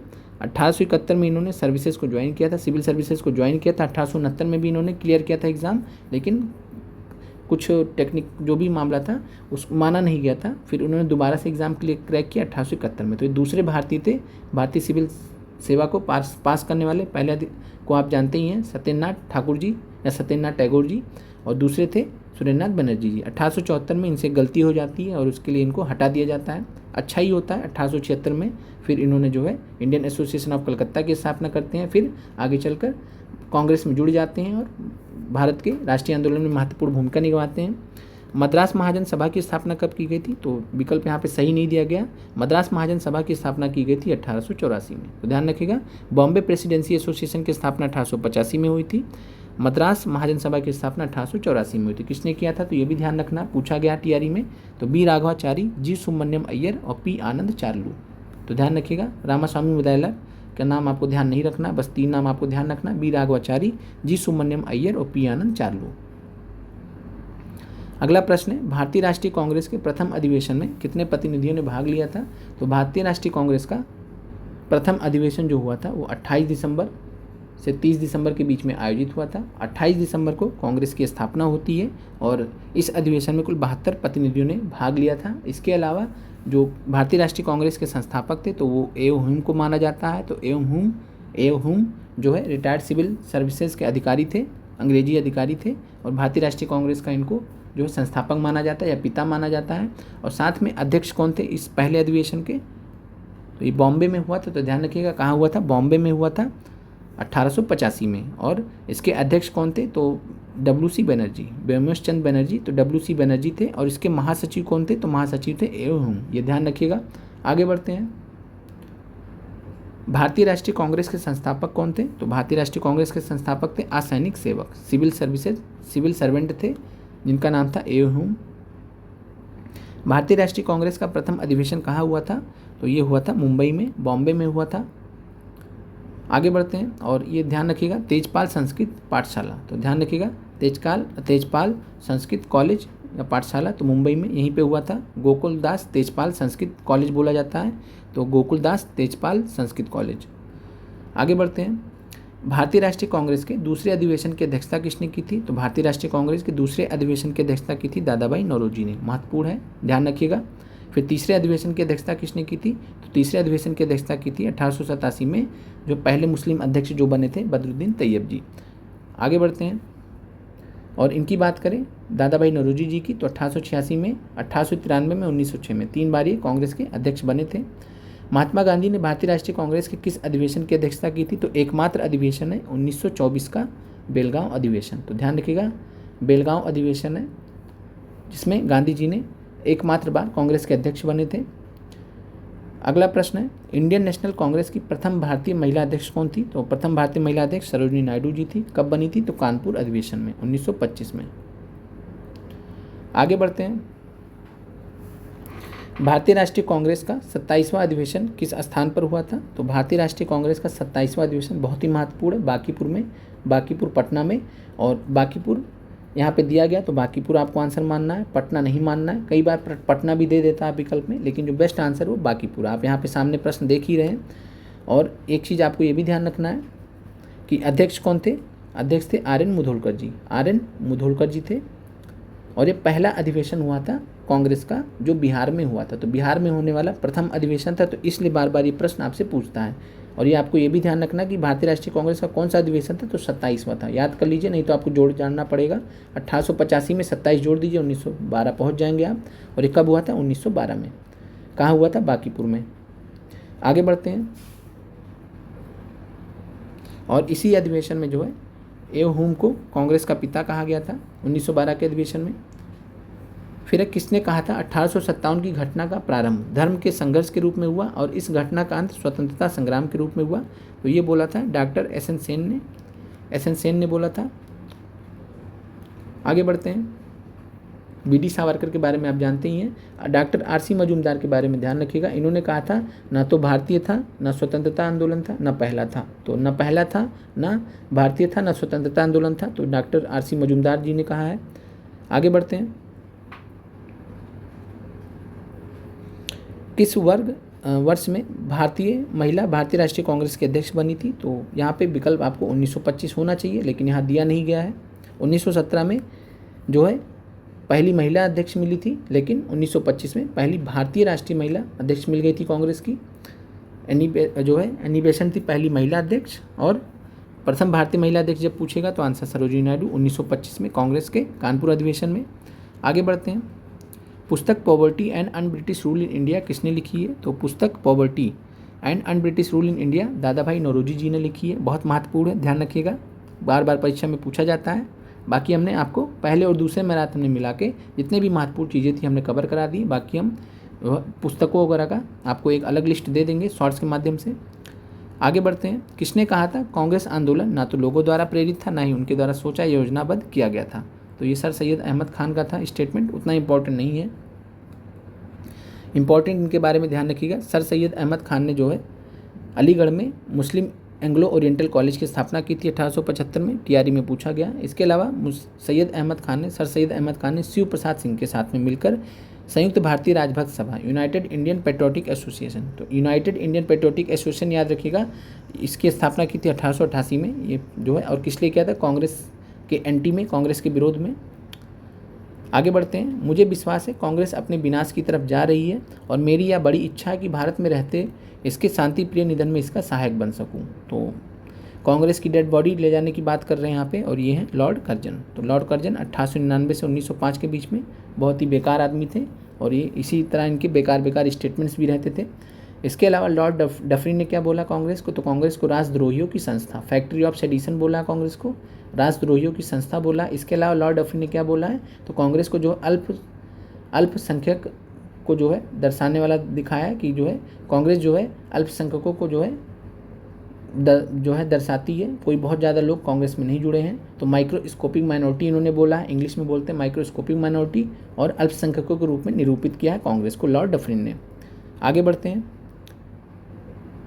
1905 में सर्वेंट्स ऑफ इंडिया सोसाइटी की स्थापना किसने की थी? तो 1905 में सर्वेंट्स ऑफ इंडिया सोसाइटी की स्थापना गोपाल कृष्ण गोखले जी ने की थी। बहुत महत्वपूर्ण है, गोपाल कृष्ण गोखले जी राजनीतिक गुरु थे। किसके? तो राजनीतिक गुरु थे महात्मा गांधी जी के, ध्यान रखिएगा, महत्वपूर्ण है।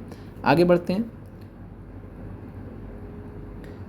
प्रश्न है बाल गंगाधर तिलक लोकमान्य तिलक के नाम से जाने जाने लगे थे जब? अब ये प्रश्न भी काफ़ी लोगों को कंफ्यूज करता है कि इसका आंसर सी क्यों नहीं रहा। तो ध्यान दीजिए कि वो एक लोकप्रिय शिक्षक बने, वो एक लोकप्रिय अखबार शुरू किए, सरकार ने उन्हें रैंड मर्डर केस में अभियुक्त बनाया। यहाँ प्रश्न ऑप्शन दिया गया कि सरकार ने उन्हें रैंड मर्डर केस में अभियुक्त बनाया, तो अभियुक्त बनाते ही उनको लोकमान्य की उपाधि नहीं मिल गई थी, तो ये इसलिए गलत होगा। समझ गए आप? तो लोग जो है अभियुक्त बनते ही जब उनके ऊपर केस चल रहा तो वो लोकमान्य नहीं बन गए। लोकमान्य कब बने? जब वो जेल से बाहर आए हैं, 18 महीने की जेल काट के जब आए हैं तब जो है वहाँ से इनकी पॉपुलरिटी स्टार्ट होती, उसके बाद उनको लोकमान्य तिलक की उपाधि मिलती है। तो ध्यान रखिएगा। तो इसलिए ऑप्शन यहाँ पे क्या हो जाएगा, उपयुक्त में से कोई नहीं। तो उपयुक्त में से कोई नहीं आंसर है यहाँ पे इस प्रश्न का। समझ में आ गया होगा आपको। नेशनल काउंसिल ऑफ एजुकेशन की स्थापना कब हुई थी? तो नेशनल काउंसिल ऑफ एजुकेशन की स्थापना स्वदेशी आंदोलन के दौरान हुई थी और ये हुआ था 15 अगस्त 1906 को। तो ध्यान रखिएगा 15 अगस्त 1906 को। और इस स्वदेशी आंदोलन भी ध्यान रखिएगा, ऐसे भी प्रश्न दे देता है कि नेशनल काउंसिल ऑफ एजुकेशन की स्थापना किस आंदोलन के समय हुई थी? तो स्वदेशी आंदोलन के समय। आगे बढ़ते हैं। राष्ट्रीय आंदोलन में निम्न में से किसको नरम दलीय के तौर पर नहीं जाना जाता? तो नरम दल का नेता कौन नहीं है यहाँ पे? तो तिलक जी जो है, बाल गंगाधर तिलक, ये गरम दल के नेता है। जो है MG रनाडे, दादा भाई नौरोजी, गोपाल कृष्ण गोखले, ये नरम दल के नेता हैं। इसके अलावा जो है इसमें सुरेंद्रनाथ बनर्जी जी भी हैं। बाल गंगाधर तिलक, बाल, लाला लाजपत राय, बिपिन चंद्र पाल, अरविंदो घोष, 4 लोग ध्यान रखिए ये गरम दल के थे, बाकी जो बचेंगे वो नरम दल के हो जाते हैं। आगे बढ़ते हैं। शेरे पंजाब के नाम से कौन मशहूर थे? तो शेरे पंजाब या पंजाब केसरी लाला लाजपत राय जी को बोला जाता था। तो ध्यान रखिएगा। आगे बढ़ते हैं। अभिनव भारत से कौन संबंधित है? तो अभिनव भारत ध्यान रखिएगा BD सावरकर। BD सावरकर ने अभिनव भारत की स्थापना की थी। सीक्रेट सोसाइटी था 1904 में। और ये किस पे आधारित था? तो मित्र मेला पे। मित्र मेला अभिनव जो है BD सावरकर ने स्टार्ट किया था। मित्र मेला 1899 में। तो मित्र मेला 1899 में स्टार्ट किया था BD सावरकर जी ने। और इसके अलावा 1906 में लंदन में अभिनव भारत की स्थापना की थी। तो लंदन में अभिनव भारत सोसाइटी की स्थापना 1906 में किया था BD सावरकर जी ने। तो ध्यान रखिएगा 3 पॉइंट्स हैं यहाँ पे। 1899, फिर 1904 में भारत में, देन 1906 में इंग्लैंड में। आगे बढ़ते हैं। मुजफ्फरपुर में किंग्सफोर्ड की हत्या का प्रयास कब किया गया था? तो मुजफ्फरपुर में किंग्सफोर्ड की हत्या का प्रयास जो है 30 अप्रैल 1908 को किया गया था। तो 30 अप्रैल 1908 डेट भी आपको याद रखना है। और इसके नायक कौन थे? तो जो है इसके नायक थे खुदीराम बोस और प्रफुल्ल चाकी। किस पे बम फेंका था? किंग्सफोर्ड के ऊपर बम फेंका था, लेकिन किंग्सफोर्ड बच गया था। दुर्भाग्य से जो है 2 महिलाओं की मौत हो गई थी। प्रफुल्ल चाकी ने पुलिस से बचने के लिए आत्महत्या कर ली थी। खुदीराम बोस को गिरफ्तार कर फांसी दी गई थी। क्लियर है आपको? प्रश्न भी पूछा गया था इस बार। फिर निम्नलिखित में से कौन सा एक राष्ट्रवादी समाचार पत्र नहीं था? तो द हिंदू ये था, बंगाली भी था, सूर्यनाथ बनर्जी जी का, मराठा है ये, मराठा आप देख पा रहे हैं। तो ये तिलक ने स्टार्ट किया था मराठा। और तो जो है यहाँ पे द टाइम्स ऑफ इंडिया ये राष्ट्रवादी समाचार पत्र नहीं था।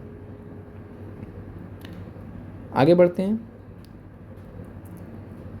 द हिंदू की बात करें तो द हिंदू के संपादक थे जी सुब्रमण्यम अय्यर। केसरी के थे बाल गंगाधर तिलक जी। बंगाली सुरेंद्रनाथ बनर्जी, बहुत महत्वपूर्ण है। और सुधारक गोपाल कृष्ण गोखले। तो ध्यान रखिएगा। आगे बढ़ते हैं। हिंदू पैट्रियट का संपादक कौन था? तो हिंदू पैट्रियट नामक अखबार का संपादक थे हरिश्चंद्र मुखर्जी, महत्वपूर्ण है। फिर है प्रश्न, इंडियन एसोसिएशन का नेतृत्व किसने किया था? तो इंडियन एसोसिएशन ध्यान दीजिए सुरेंद्रनाथ बनर्जी। अब जो बहुत जल्दी में होते हैं लगा के आगे बढ़ जाते हैं, देखते भी नहीं कि बगल में आनंद मोहन बोस भी दिया गया है। तो ये आपको गलती एग्जाम में नहीं करनी है। तो ध्यान रखिएगा, आप कम से कम 10 से 15 क्वेश्चन गलत करते हैं। आप कितने भी इफिशियंट हो, अगर आप बहुत तेज़ चलते हैं, जल्दी प्रश्नों को देखते हैं करने के चक्कर में, तो 10 से 15 क्वेश्चन आप गलत कर जाते हैं। और एग्जाम में होता क्या है कि जो चीज़ आप पहली बार में सोचते हो, आपका माइंड दोबारा वही चीज़ आपको सोचाता है, तो दोबारा वही गलती आप कर जाते हो। जो पहला सोचा था आपने, दोबारा भी वही सोचते हो, तो ये गड़बड़ होता है। तो इसलिए आपको ध्यान से प्रश्न पढ़ना है, ताकि वहाँ से जो आपकी प्रोसेसिंग हो वो सही हो। तो इंडियन एसोसिएशन का नेतृत्व किसने किया था? सुरेंद्रनाथ बनर्जी और आनंद मोहन बोस जी ने। तो आंसर हो जाएगा उपयुक्त में से एक से अधिक। क्लियर है? 1876 में हुआ था। साइमन कमीशन को किसकी अध्यक्षता में नियुक्त किया गया था? तो साइमन कमीशन को सर जॉन साइमन की अध्यक्षता में नियुक्त किया गया था। और ये 7 मेंबर कमीशन था, सभी लोग श्वेत थे, श्वेत कमीशन था एक हिसाब से। और बात करें तो 1927 में इसको स्थापित किया गया था। 1928 में ये पहुंचा था, 3 फरवरी 1928 को बॉम्बे पहुंचा था। वहाँ से इनका स्वागत काले झंडों से होना स्टार्ट हुआ। और इसके अलावा आपसे प्रश्न पूछा जाता है कि साइमन कमीशन के विरोध जो बिहार में किया गया विरोध, तो उसका नेतृत्व किसने किया था? तो साइमन कमीशन का जो विरोध हुआ था, उसका जो आंदोलन चला था बिहार में, उसका नेतृत्व किया था अनुग्रह नारायण सिन्हा ने। तो ध्यान रखिएगा, अनुग्रह नारायण सिन्हा जी ने जो है, तो ध्यान रखिएगा अनुग्रह नारायण ही नाम इनका। तो अनुग्रह नारायण ने जो है साइमन कमीशन का विरोध जो कर रहे थे, उनको नेतृत्व प्रदान किया था बिहार में। इसके अलावा जो है आप श्री कृष्ण सिंह जी के बारे में ध्यान रखिएगा। श्री कृष्ण सिंह जी ने जो है स्वराज दल की स्थापना की थी। स्वराज दल गठित किया था कहाँ पे? बिहार में, स्वराज पार्टी की तर्ज पर। आगे बढ़ते हैं। 1920 के मध्य हिंदुस्तानी सेवा दल की जो है शुरुआत किसने की थी? और यह प्रश्न है हिंदुस्तानी सेवा दल, तो NS हर्डीकर है, उतना महत्वपूर्ण नहीं है आपके लिए। आगे बढ़ते हैं। किसान क्या करे किसने लिखी है? तो ध्यान रखिएगा, स्वामी सहजानंद सरस्वती जी की पुस्तक है किसान क्या करे। तो किसानों से संबंधित काफ़ी इन्होंने लेख भी लिखे हैं, तो ध्यान रखिएगा। आगे बढ़ते हैं। भारतीय राष्ट्रीय कांग्रेस के 27वें सम्मेलन की अध्यक्षता किसने की थी? तो 27वां सम्मेलन 1912, अध्यक्ष थे RN मुधोलकर जी। कहाँ पे हुआ था? तो बांकीपुर में, बिहार में पहला जो है सम्मेलन था। दूसरा सम्मेलन कब हुआ था? लगे हाथ देख लेते हैं। तो दूसरा सम्मेलन हुआ था 1922 में। बिहार में कांग्रेस का होने वाला दूसरा सम्मेलन था 1922 में, गया अधिवेशन। अध्यक्षता की थी CR दास ने, जिनको देशबंधु के नाम से जाना जाता है। मदरलैंड को किसने प्रकाशित किया था? तो मदरलैंड को किसने प्रकाशित किया था? तो आंसर है मजरुल हक। मौलाना मजरुल हक ने मदरलैंड नामक पत्रिका प्रकाशित की थी। बहुत महत्वपूर्ण है बिहार स्पेशल के हिसाब से, तो ध्यान रखिएगा। पटना युवक संघ की स्थापना कब हुई थी? तो पटना युवक संघ की स्थापना ध्यान रखिएगा 1927 में। बिहार स्पेशल प्रश्न है, आज हमने आपको क्विज में भी ये प्रश्न दिया है, तो वहाँ पे आप जाके अटेम्प्ट कीजिएगा। वहाँ पर आपको एक एक्स्ट्रा नॉलेज भी मिल जाएगा कि इसके संस्थापक कौन थे। तो पटना युवक संघ की स्थापना 1927 में। साथ में हमने आपको पाटलिपुत्र युवक संघ भी बताया है क्वेश्चन के माध्यम से, तो आप वो भी अटेम्प्ट कर लीजिएगा। तो आप जो है BPSC TRE के हिसाब से आप कितना भी कठिन आयोग पेपर बना देगा, GS के पेपर आपको जो हमने अभी तक पढ़ाए हैं काफ़ी हद तक प्रश्न आपको वहाँ से मिल जाएंगे, डायरेक्टली नहीं तो इनडायरेक्टली। तो इसलिए आप ज़्यादातर उसको रिवाइज कीजिए। अब नई जगह पे जाके अलग अलग इधर उधर सोर्सेस से अब नया पढ़ने का प्रयास मत कीजिए। जो आपने अभी तक पढ़ा है उसी को कंसोलिडेट कीजिए। आगे बढ़ते हैं। स्वराज मेरा जन्मसिद्ध अधिकार है और मैं इसे पाकर रहूँगा, ये किसने कहा था? तो बाल गंगाधर तिलक जी ने कहा था, स्वराज मेरा जन्मसिद्ध अधिकार है और मैं इसे पाकर रहूँगा। आगे बढ़ते हैं। भारतीय क्रांति की जननी किसे कहा गया है? तो मदर ऑफ इंडियन रिवोल्यूशन। ये प्रश्न BPSC TRE में पूछा गया था, तो आंसर है मैडम भीकाजी रुस्तम कामा। मैडम कामा भी बोला जाता है इनको। भारतीय क्रांति की जननी इनको कहा जाता है। और क्यों कहा जाता है? क्योंकि इन्होंने जो है 22 अगस्त 1907 को जर्मनी के स्टटगार्ट में अंतर्राष्ट्रीय सोशलिस्ट सम्मेलन इंटरनेशनल सोशलिस्ट कॉन्फ्रेंस आयोजित हुआ था, जहाँ पे इन्होंने भारतीय स्वाधीनता का प्रथम झंडा फहराया था। तो आपसे प्रश्न ये भी पूछा गया है कि विदेश में पहली बार भारतीय स्वाधीनता का झंडा किसने फहराया था? तो आंसर है मैडम भीकाजी कामा। आगे बढ़ते हैं। मैडम कामा ने भारत के त्रिरंगी स्वतंत्रता ध्वज को कहाँ फहराया था? तो स्टटगार्ट जर्मनी में। फिर है मैडम कामा ने 1907 में प्रथम तिरंगा ध्वज कहाँ फहराया था? तो आंसर वही हो जाएगा स्टटगार्ट में। कई बार पूछा गया BPSC में। फिर है लंदन में इंडिया हाउस के संस्थापक कौन थे? बहुत महत्वपूर्ण सवाल है। तो लंदन में हमने आपको मॉडर्न हिस्ट्री का जो नोट्स दिया है पूरा डिटेल में इनके बारे में बताया है, श्यामजी कृष्ण वर्मा। और इनका द सोशलॉजिस्ट करके इनका अखबार भी है। तो श्यामजी कृष्ण वर्मा इंडिया हाउस के संस्थापक थे, बहुत ही महत्वपूर्ण था, क्रांतिकारी गतिविधियों से संबंधित। और द इंडियन सोशलॉजिस्ट नाम का अखबार भी ये चलाते थे श्यामजी कृष्ण वर्मा। इंडिया हाउस की स्थापना भी की थी इन्होंने। यहाँ आगे बढ़ते हैं। बंगाल विभाजन के विषय में किसने कहा था कि विभाजन हमारे ऊपर बम की तरह गिरा? तो यह कहा था सुरेंद्रनाथ बनर्जी जी ने। सुरेंद्रनाथ बनर्जी जो है उदारवादी नेता थे और बंगाल विभाजन के विरोध में इन्होंने कहा था कि विभाजन हमारे ऊपर एक बम की तरह गिरा है। अगला प्रश्न है, बंग भंग के बाद कौन सा आंदोलन शुरू हुआ था? तो बंग भंग के बाद स्वदेशी आंदोलन स्टार्ट हुआ था। घोषणा की गई थी 20 जुलाई 1905 को, फिर 7 अगस्त 1905 को स्वदेशी आंदोलन शुरू हो गया था। आगे बढ़ते हैं। लॉर्ड कर्जन द्वारा 1905 में किया गया बंगाल विभाजन किस वर्ष रद्द हुआ था? तो ये रद्द होने की घोषणा कब की गई थी? 1911 में। तो 1911 में जो दिल्ली दरबार लगा था, तीसरा दिल्ली दरबार था।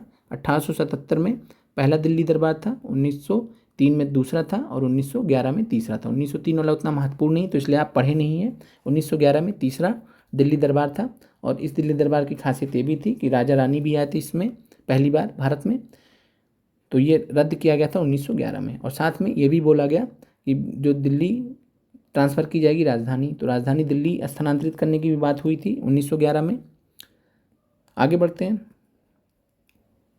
और साथ में जो है उड़ीसा और बिहार को बंगाल से अलग करने की भी बात की गई थी। तो ध्यान रखिएगा, उड़ीसा और बिहार को बंगाल अलग करने की बात की गई थी। और फाइनली जो है 22 मार्च 1912 को बिहार जो है उड़ीसा के साथ में अलग हो गया बंगाल से, इसलिए हम 22 मार्च को हम बिहार दिवस मनाते हैं। फिर जो है 1 अप्रैल 1936 को 1 अप्रैल 1936 को बिहार उड़ीसा से जो है उड़ीसा बिहार से अलग हो गया, तो 1 अप्रैल 1936 को उड़ीसा बिहार से अलग हो गया, तो इसलिए हम 1 अप्रैल 1936 के हिसाब से 1 अप्रैल को हम उड़ीसा दिवस या उत्कल दिवस मनाते हैं। तो ये फ़र्क है, ध्यान रखिएगा। 22 मार्च को बिहार दिवस और 1 अप्रैल 1936 के हिसाब से 1 अप्रैल को हम उड़ीसा दिवस मनाते हैं। मुसलमान यदि खुश और संतुष्ट हैं तो भारत में ब्रिटिश शक्ति का महत्व बचा रहेगा। ये किसने कहा था? तो W हंटर थे, इन्होंने एक पुस्तक लिखी थी आवर इंडियन मुसलमान्स। तो ध्यान रखिएगा, आवर इंडियन मुसलमान्स किसने पुस्तक लिखी है? आवर इंडियन मुसलमान्स, तो ये लिखी है W हंटर ने, और इसमें इन्होंने यह स्टेटमेंट दिया था। तो द इंडियन मुसलमान पुस्तक इनकी ध्यान रखिएगा W हंटर जी की। फिर किस वर्ष हिंदुस्तान रिपब्लिकन एसोसिएशन की स्थापना हुई थी? तो हिंदुस्तान रिपब्लिकन एसोसिएशन की स्थापना 1924 में हुई थी, और ये कहाँ हुआ था? तो कानपुर में। तो ध्यान रखिएगा। और इसके संस्थापक कौन थे? तो सचिन नाथ सान्याल, राम प्रसाद बिस्मिल और जोगेश चंद्र चटर्जी। बस 3 नाम आपको ध्यान रखने हैं। तो संस्थापक सदस्यों में सचिन नाथ सान्याल, राम प्रसाद बिस्मिल और जोगेश चंद्र चटर्जी 3 लोग थे। फिर धीरे धीरे सब जुड़ते गए। फिर बंगाल विभाजन की घोषणा कब की गई? तो बंगाल विभाजन की घोषणा यहाँ पे आपको 19 जुलाई डेट दिया गया है यहाँ पे, तो और 20 जुलाई सर्वमान्य डेट है। तो ध्यान रखिएगा, 20 जुलाई सबसे ज़्यादा माना जाता है। अब यहाँ पे 19 जुलाई अगर आयोग ने माना है तो उसके लिए आपको परेशान होने की ज़रूरत नहीं है। 19 के साथ में आपको 20 कभी नहीं दिया जाएगा, जैसे इस प्रश्न में नहीं दिया गया है। तो बंगाल विभाजन की घोषणा जब आपको 19 जुलाई दिया रहेगा तो आप 19 जुलाई मान लीजिएगा। अगर 20 है तो आपको 20 ही मानना पड़ेगा, ये भी आपको ध्यान रखना है। अब यहाँ पे दिया भी गया है कि बंगाल विभाजन का प्रस्ताव, ये फिर और घोषणा 20 जुलाई को, कुछ स्रोतों में 19 जुलाई भी है, लेकिन जो औपचारिक घोषणा 20 जुलाई को हुई थी, तो 20 जुलाई ज़्यादा बेटर है इसलिए। और बाकी आप प्रश्न जैसा आएगा उसी हिसाब से आपको करना रहेगा। तो आपको मैंने समझा दिया इस प्रश्न को। करजन वाइली की हत्या के आरोप में किसको मृत्युदंड दिया गया था? तो मदन लाल ढींगरा जी थे, मदन लाल ढींगरा जी थे, इन्होंने हत्या की थी करजन वाइली की। और कब किया था? तो 1909 में। तो करजन वाइली की हत्या 1909 में लंदन में मदन लाल ढींगरा ने किया था। फिर अगला प्रश्न है मॉन्टेग्यू चेम्सफोर्ड की रिपोर्ट। तो मॉन्टेग्यू चेम्सफोर्ड की जो रिपोर्ट थी ये किसका आधार बनी थी? तो भारत सरकार अधिनियम 1919 का। 1917 में आया था, क्या आया था? तो मॉन्टेग्यू की घोषणा आई थी, और मॉन्टेग्यू चेम्सफोर्ड की रिपोर्ट जो है फिर फाइनली भारत सरकार अधिनियम 1919 का आधार बनी थी, और प्रांतों में द्वैध शासन इसी से लागू किया गया था। फिर न्यू लैम्प्स फॉर ओड नामक जो पुस्तक है, ये लेख श्रृंखला किससे संबंधित है? तो इन लेखों का लेख कौन है या पुस्तक किससे संबंधित है? तो new lamps for old, Aurobindo Ghosh के बारे में हमने आपको जानकारी दिया है, तो वहाँ पे हमने बताया भी है कि न्यू लैम्प्स फॉर ओड नामक पुस्तक किसने लिखा है? तो अरविंदो घोष ने। फिर 1857 की क्रांति सर्वप्रथम कहाँ से प्रारंभ हुई? तो ये प्रारंभ हुई थी मेरठ से। कब प्रारंभ हुई थी? 10 मई 1857।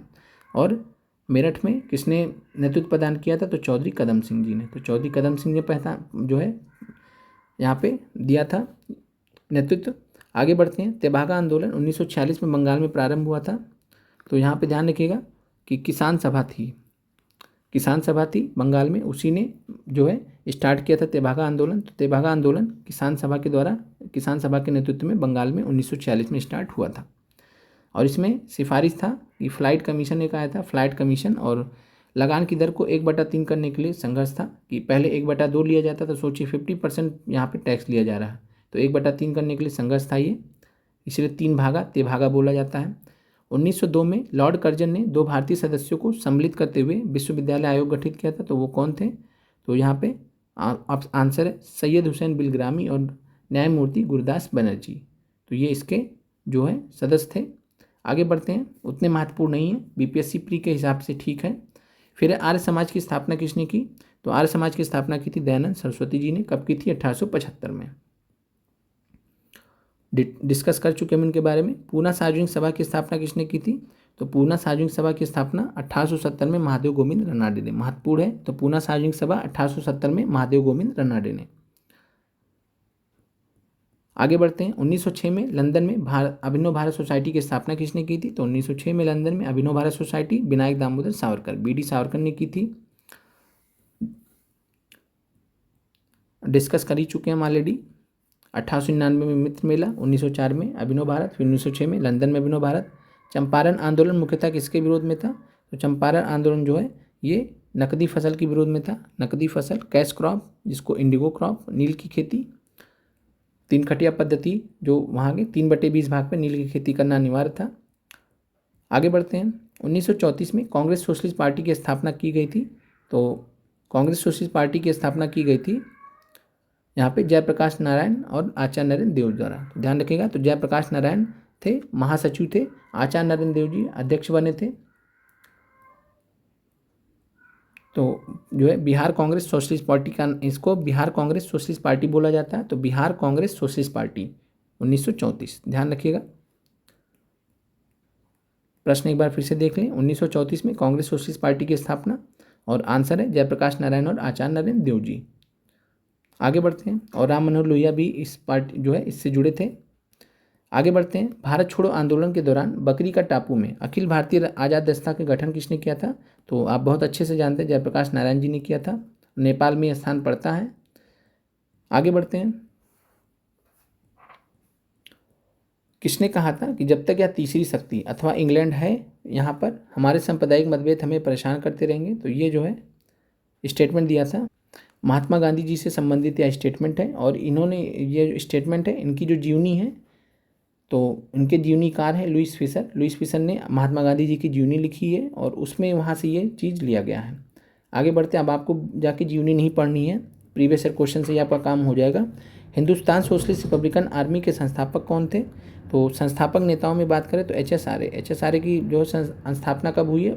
वापस से 1928 में। एच.आर.ए की स्थापना 1924 में हो गई थी, एच.एस.आर.ए की स्थापना 1928 में। भगत सिंह थे साथ में जो है संस्थापक सदस्य थे। और किसके नेतृत्व में हुआ था? तो ध्यान रखिएगा, चंद्रशेखर आज़ाद जी के नेतृत्व में हुआ था। फिर प्रश्न, निम्नलिखित पंक्तियों को किसने लिखा है? सरफरोशी की तमन्ना अब हमारे दिल में है, देखना है जोर कितना बाजुए कातिल में। तो बिस्मिल अजीमाबादी हैं, राम प्रसाद बिस्मिल अलग व्यक्ति हैं, तो ध्यान रखिएगा वो नहीं है। तो बिस्मिल अजीमाबादी ने इन पंक्तियों को लिखा है, महत्वपूर्ण है, ध्यान रखिएगा। फिर प्रश्न, सुखदेव, भगत सिंह और राजगुरु को किस तारीख को फांसी दी गई थी? तो आपसे डेट पूछा गया है बीपीएससी तैयारी में कई बार, तो मैच करने के लिए या एक सीक्वेंस में रखने के लिए, तो 23 मार्च 1931 को सुखदेव, भगत सिंह और राजगुरु को फांसी हुई थी। 29 से 31 मार्च जो कराची अधिवेशन हुआ था। इससे पहले 5 मार्च को जो है गांधी इरविन समझौता हुआ था। आगे बढ़ते हैं। सरकार के विरोध में असेंबली में बम फेंकने के समय भगत सिंह की उम्र क्या थी? तो 21 साल से थोड़ा सा ज़्यादा थे। और किसने किसने फेंका था? तो ये भी आपसे पूछा गया था इस बार परीक्षा में, जो आपको हेड मास्टर और टीचर वाला पेपर देखना आपने। तो भगत सिंह और बटुकेश्वर दत्त। तो भगत सिंह और बटुकेश्वर दत्त ने 8 अप्रैल 1929 को केंद्रीय विधानसभा में बम फेंका था। तो ध्यान रखिएगा, 8 अप्रैल 1929 को केंद्रीय विधानसभा में बम फेंका था भगत सिंह और बटुकेश्वर दत्त ने। अनुशीलन समिति क्या था? तो क्रांतिकारी संगठन था। और अनुशीलन समिति की स्थापना 1902 में हुआ है। 1902 में सतीश चंद्र बसु और प्रमनाथ मित्र ने किया था। तो ध्यान रखिएगा, अगर अनुशीलन समिति के संस्थापक पूछेगा तो सतीश चंद्र बसु का नाम दिया जाएगा और प्रमनाथ मित्र का नाम दिया जाएगा। इसके अलावा जतिनाथ बनर्जी का भी दिया जा सकता है। आगे बढ़ते हैं। 1913 में पटना में अनुशीलन समिति की एक शाखा की स्थापना किसने की? तो ये प्रश्न आपका बीपीएससी तैयारी में भी रिपीट हुआ था। तो इसीलिए आपको जो महत्वपूर्ण सवाल है बस आपको वही करके जाने, और इसके अलावा और कोई प्रश्न आपको नहीं जाने। 550 सवाल है, उस जब 200 से आपका काम हो जाना तो आप बीपीएससी प्री के 500 सवाल क्यों देखें। इसके बाद फिर बीपीएससी तैयारी के सवाल बचेंगे, और इस बार हम बीपीएससी तैयारी के पीजीटी तक के मॉडर्न हिस्ट्री के सवाल आपको करा देंगे। जो आपके काम के हैं वो हमने रह गया था नहीं कराया, तो हम करा देंगे एग्जाम से आपका पहले। तो सचिनंद सान्याल, तो ध्यान रखिएगा सचिन नाथ सान्याल या सचिन सान्याल बोला जाता है इनको। तो इन्होंने अनुशीलन समिति की एक शाखा जो है पटना में स्थापित की थी 1913 में। आगे बढ़ते हैं। चटगांव शस्त्रागार धावे से कौन संबंधित है? तो चटगांव शस्त्रागार धावे से सूरसेन संबंधित है। इनको मास्टर दा के नाम से जाना जाता है, और हमने आपको एकलव्य मैराथन में इनके बारे में डिटेल में पढ़ाया भी है। और सूरसेन ने जो है बंगाल में इंडियन रिपब्लिकन आर्मी की स्थापना की थी। तो इंडियन रिपब्लिकन आर्मी, ध्यान रखिएगा, इंडियन नेशनल आर्मी अलग है। इंडियन रिपब्लिकन आर्मी की स्थापना सूरसेन ने की थी। मास्टर दा के नाम से जाने जाते थे।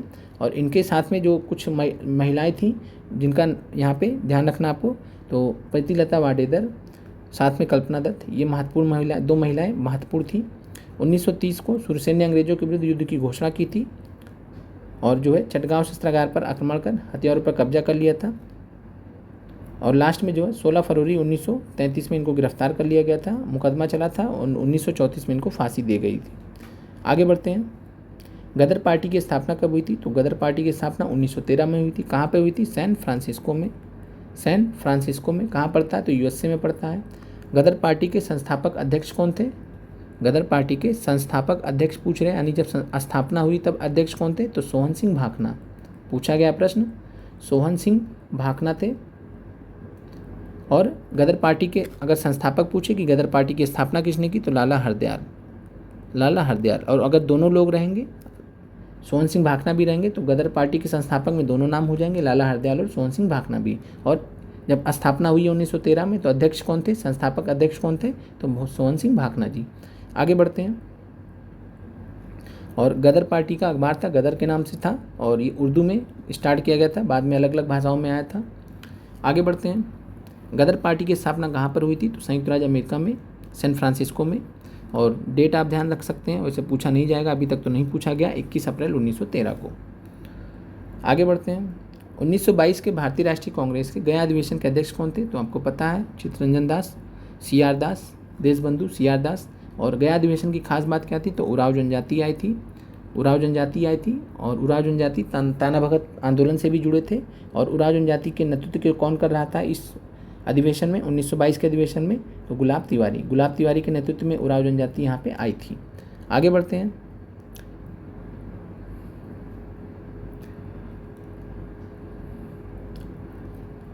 भारतीय राष्ट्रीय कांग्रेस के 1916 के लखनऊ अधिवेशन में किसने बिहार के नील उगाने वालों का प्रश्न प्रस्तुत किया था?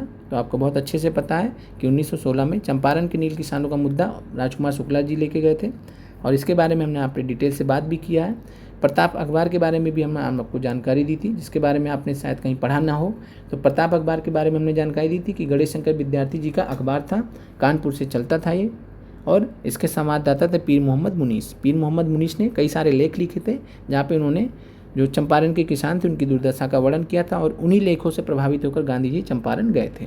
और 1916 में लखनऊ अधिवेशन में गांधी जी से मिले थे राजकुमार शुक्ला जी। बिहार के किसानों ने किस आंदोलन में चौकीदारी कर देने से मना कर दिया था? तो चौकीदारी कर देने से मना किया था सविनय अवज्ञा आंदोलन के दौरान। नमक सत्याग्रह जब स्टार्ट हुआ सविनय अवज्ञा आंदोलन के अंतर्गत 6 अप्रैल 1930 को, 6 अप्रैल 1930 को बिहार में स्टार्ट हुआ। चंपारण में बिपिन बिहारी वर्मा ने नेतृत्व प्रदान किया। फिर जो है जैसे जैसे हम दक्षिण पूर्व बिहार में जाने लगे, जैसे सारण, मुंगेर, तो ये सारण और इसके अलावा भागलपुर, तो सारण, भागलपुर, मुंगेर, इन क्षेत्रों में चौकीदारी कर देने से इनकार करने का आंदोलन चला, यानी चौकीदारी कर नहीं दिया जाएगा। तो ये कहाँ हुआ था? तो स्पेशली भागलपुर में हुआ था। भागलपुर में इसका नेतृत्व किसने किया था? सारण में भी हुआ था महत्वपूर्ण रूप से। भागलपुर में इसका नेतृत्व किया था महादेवलाल सराफ जी ने। ये भी प्रश्न आपसे पूछा गया। तो महादेवलाल सराफ ने चौकीदारी कर न देने का जो आंदोलन था भागलपुर में लीड किया था। आगे बढ़ते हैं। और ये कब हुआ था? सविनय अवज्ञा आंदोलन के दौरान। फिर है सरदार उधम सिंह ने किसे मारा था? तो सरदार उधम सिंह ने 1940 में माइकल ओडायर को मारा था। तो ध्यान रखिएगा, वो माइकल ओडायर वो नहीं है जिन्होंने गोली चलाने का आदेश दिया था। गोली चलाने का आदेश दिया था इस जनरल डायर ने। तो माइकल ओडायर जो है उस समय जो है कांग्रेस मतलब जो क्या थे ये, तो अप्रत्यक्ष रूप से जिम्मेदार थे, वहाँ पे मौजूद नहीं थे लेकिन अप्रत्यक्ष रूप से जिम्मेदार थे, तो इसलिए इनकी हत्या कर दी थी मार्च 1940 में। किसने कहा था स्वराज मेरा जन्मसिद्ध अधिकार, मैं इसे लेकर रहूँगा? तो बाल गंगाधर तिलक जी ने।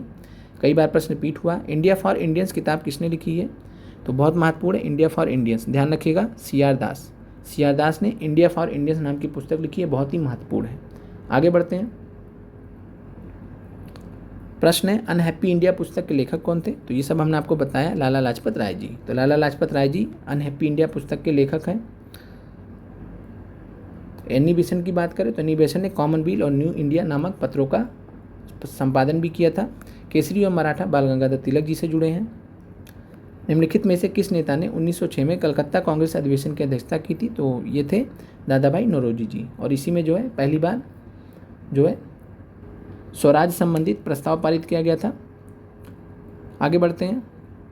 निम्नलिखित में से किसने ऑल इंडिया मुस्लिम लीग की स्थापना की थी? तो ऑल इंडिया मुस्लिम लीग की स्थापना ध्यान रखिएगा नवाब सलीमुल्लाह खान ने की थी। तो नवाब सलीमुल्लाह खान ने की थी। और आगा खान के नेतृत्व में, तो ध्यान रखिएगा 1906 में आगा खान के नेतृत्व में मुस्लिमों को शिमला प्रतिनिधि मंडल, तो आगा खान शिमला प्रतिनिधि मंडल में शामिल थे। और नवाब सलीमुल्लाह खान ने नवाब सलीमुल्लाह खान ने जो है अखिल भारतीय मुस्लिम लीग के गठन का प्रस्ताव किया था और बाद में सभी लोग आके जुड़ भी गए थे।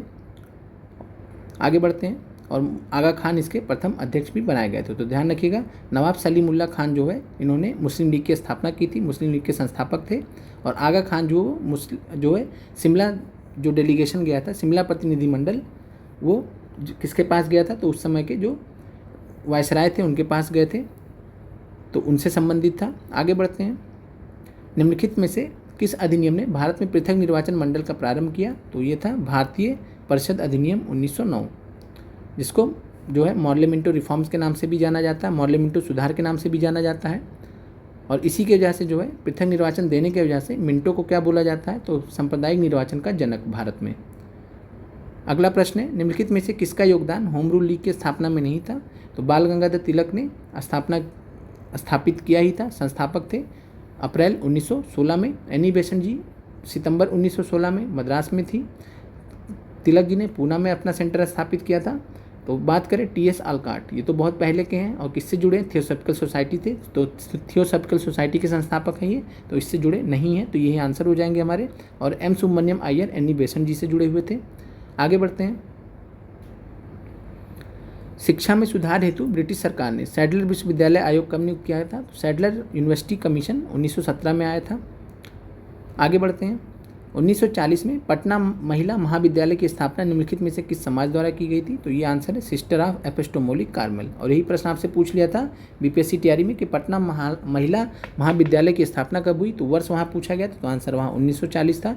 आज हमने आपको बिहार स्पेशल में पटना स्पेशल भी दे दिया है। पटना स्पेशल में पटना में जितने भी संस्थान हैं हमने आपको सब कुछ दे दिया है। तो आप जाके क्वेश्चंस को जरूर अटेम्प्ट कर लीजिएगा क्विज में, यहाँ पे इसलिए भी हम आपको बता नहीं रहे हैं। फिर इनमें से किसने 1947 में भारत और पाकिस्तान के बीच अंतर्राष्ट्रीय सीमा खींचने के लिए स्थापित की गई 2 सीमा आयोगों का नेतृत्व किया था?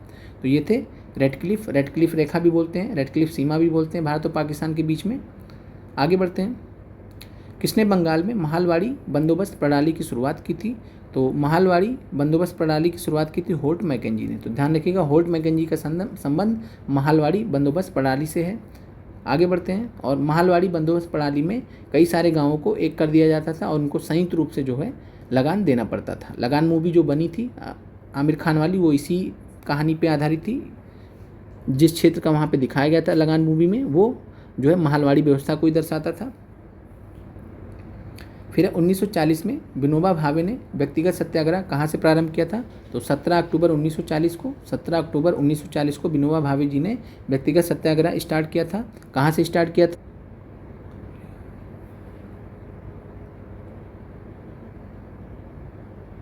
कांग्रेस सोशलिस्ट के नाम से इनका अखबार चलता था। कांग्रेस सोशलिस्ट के नाम से बिहार कांग्रेस सोशलिस्ट पार्टी का अखबार चलता था, जिसके जो एडिटर थे, संपादक थे, राम मनोहर लोहिया जी थे। तो ये फैक्ट एक्स्ट्रा, तो ध्यान रखिएगा। आगे बढ़ते हैं। बिहार सोशलिस्ट पार्टी के संस्थापक कौन थे? तो जब बिहार सोशलिस्ट पार्टी की बात आएगा तो जयप्रकाश नारायण और जो है फूलन प्रसाद वर्मा, ये 2 एक्सेप्टेड रहता है। बाकी और भी लोग थे, लेकिन आपसे जो पूछा जाता है तो जयप्रकाश नारायण और फूलन प्रसाद वर्मा जी। आगे बढ़ते हैं। जयप्रकाश नारायण किस नाम से जाने जाते थे? तो आपको पता है, जयप्रकाश नारायण जी लोक नायक के नाम से जाने जाते थे। इसके अलावा जो है जन नायक किसको बोला जाता है? तो जन नायक आप कमेंट करके बताइए। तो लोक नायक के नाम से जयप्रकाश नारायण जी जाने जाते हैं। और 5 जून 1974, ध्यान रखिएगा, 5 जून 1974 को पटना के गांधी मैदान में संपूर्ण क्रांति का आह्वान किया था इन्होंने। आगे बढ़ते हैं। जयप्रकाश दिवस कब मनाया गया था? तो 12 अप्रैल 1946 को। हमने आपको क्विज में भी प्रश्न दिया था, तो जयप्रकाश दिवस कब मनाया गया था? तो जयप्रकाश दिवस अप्रैल 1946 में मनाया गया था, 12 अप्रैल 1946 एग्जैक्ट डेट। लाहौर के किले से, लाहौर जेल था पूरा वो, लाहौर के किले से इनको रिहा करने पर मनाया गया था। 1938 में भारतीय राष्ट्रीय कांग्रेस के अध्यक्ष निर्वाचित थे। तो 1938 में और 1939 में सुभाष चंद्र बोस जी चुने गए थे। हरिपुरा अधिवेशन में 1938 में, फिर त्रिपुरी अधिवेशन 1939 में भी चुने गए, लेकिन सीतारामैया जी को, पट्टाभी सीतारामैया जी को हरा दिया था, अध्यक्ष पद के लिए जीते थे, लेकिन 1939 में इस्तीफा दे दिया था। फिर इनके बाद जो है डॉक्टर राजेंद्र प्रसाद जी कांग्रेस के नए अध्यक्ष बने थे। आगे बढ़ते हैं। फिर अगला प्रश्न है, इंपीरियल कैडेट कॉर्प्स की स्थापना किसने की थी? तो 1901 में लॉर्ड कर्जन ने इसकी स्थापना की थी। और इसका कारण क्या था? तो जो देशीय, जो राजा लोग के पुत्र थे, सामंत थे, सामंतों के पुत्र थे, उनको सैनिक शिक्षा का प्रबंध करने के लिए इंपीरियल कैडेट कॉर्प्स की स्थापना 1901 में लॉर्ड कर्जन ने की थी, चूँकि 2017 में पूछा गया तो ध्यान रखिए। All India state people's conference का गठन कब किया गया था? महत्वपूर्ण सवाल है। All India state people's conference 1927, ध्यान रखिएगा। सीमांत गांधी के नाम से कौन जाने जाते हैं? तो सीमांत गांधी के नाम से या सरहदी गांधी के नाम से अब्दुल गफ्फार खान जी जाने जाते हैं। और इनके बारे में आपको पता है ऑलरेडी कि इन्होंने जो है खुदाई खिदमतगार नामक समूह बनाया था, जिसको लाल कुर्ती के नाम से भी जाना जाता है। और 1930 में इन्होंने नॉर्थ वेस्ट फ्रंटियर प्रोविंस क्षेत्र में, उत्तर पश्चिम फ्रंटियर प्रोविंस क्षेत्र में इन्होंने जो है सविनय अवज्ञा आंदोलन को नेतृत्व प्रदान किया था उस क्षेत्र में। और ये गांधीवादी स्वभाव के व्यक्ति भी थे। नाउ और नेबर पैम्पलेट किसने लिखा है? तो नाउ और नेबर जो पैम्पलेट है रहमत अली ने लिखा है। और इसमें इन्होंने पाकिस्तान का कॉन्सेप्ट दिया था सबसे पहली बार। तो पाकिस्तान नाम का जो शब्द है, पाकिस्तान शब्द का, ये माना जाता है कि रहमत अली ने दिया था नाउ और नेबर पैम्पलेट के माध्यम से। और 22 मार्च 1940 को, 22 से 24 मार्च को मुस्लिम लीग का अधिवेशन हुआ था। और 23 मार्च 1940 को जो है लाहौर अधिवेशन पास हुआ था। तो पाकिस्तान प्रस्ताव पारित हुआ था कब? इसमें लाहौर अधिवेशन में 23 मार्च 1940 को। तो ध्यान रखिएगा 23 मार्च 1940 को पाकिस्तान प्रस्ताव पारित हुआ था। पूछा गया प्रश्न आपसे बीपीएससी टीआरई में। मुस्लिम लीग द्वारा पाकिस्तान की स्थापना की मांग करने वाला प्रस्ताव पारित किया गया था, तो वही 1940, 23 मार्च 1940। आगे बढ़ते हैं। महात्मा गांधी द्वारा 1940 में प्रारंभ किए गए व्यक्तिगत सत्याग्रह के तीसरे सत्याग्रही कौन थे? तो 2022 में पूछा गया, आंसर है ब्रह्मदत्त। पहले थे विनोबा भावे, दूसरे थे जवाहरलाल नेहरू जी, तीसरे थे ब्रह्मदत्त। आगे बढ़ते हैं। 17 अक्टूबर 1940 को हुआ था, तो ये हमने ऑलरेडी देख लिया है। अगला प्रश्न है व्यक्तिगत सत्याग्रह, इंडिविजुअल सिविल डिसओबीडियंस किसने शुरू किया था? तो विनोबा भावे ने स्टार्ट किया था, पहले सत्याग्रही थे। 17 अक्टूबर 1940 डेट आपको याद रखना है। आगे बढ़ते हैं। व्यक्तिगत सत्याग्रह आंदोलन के प्रथम सत्याग्रही कौन थे? तो फिर वही है, विनोबा भावे जी थे। ब्रिटिश का भारतीय सार्जेंट की उपाधि प्रथम विश्व युद्ध के दौरान सरकार को अपना सहयोग देने के कारण किसने प्राप्त की थी? तो आपको पता भी है, महात्मा गांधी जी को ब्रिटिश का भारतीय सार्जेंट की उपाधि दी गई थी, क्योंकि इन्होंने प्रथम विश्व युद्ध के दौरान भारतीयों को आह्वान किया था कि आप लोग सेना में बढ़ चढ़ के भाग लीजिए, ब्रिटेन को हमारी ज़रूरत है। और इस उम्मीद में थे कि आगे चलकर हमें जो है रियायतें दी जाएंगी, तो रियायतें तो नहीं दी गई। पुस्तक इंडिया डिवाइडेड किसने लिखी है? तो हमने इंडिया डिवाइडेड पुस्तक के बारे में बात किया, डॉक्टर राजेंद्र प्रसाद जी की पुस्तक है, महत्वपूर्ण है। इसके अलावा डॉक्टर राजेंद्र प्रसाद जी की पुस्तकें हमने बात भी किया आपसे, जैसे बापू के जो है चरणों में।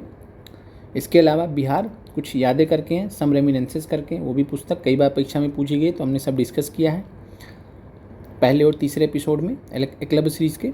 फिर बंगाल प्रांत के साथ बिहार प्रांत को कब मिलाया गया? तो बंगाल प्रांत के साथ में बिहार प्रांत को कब मिलाया गया था?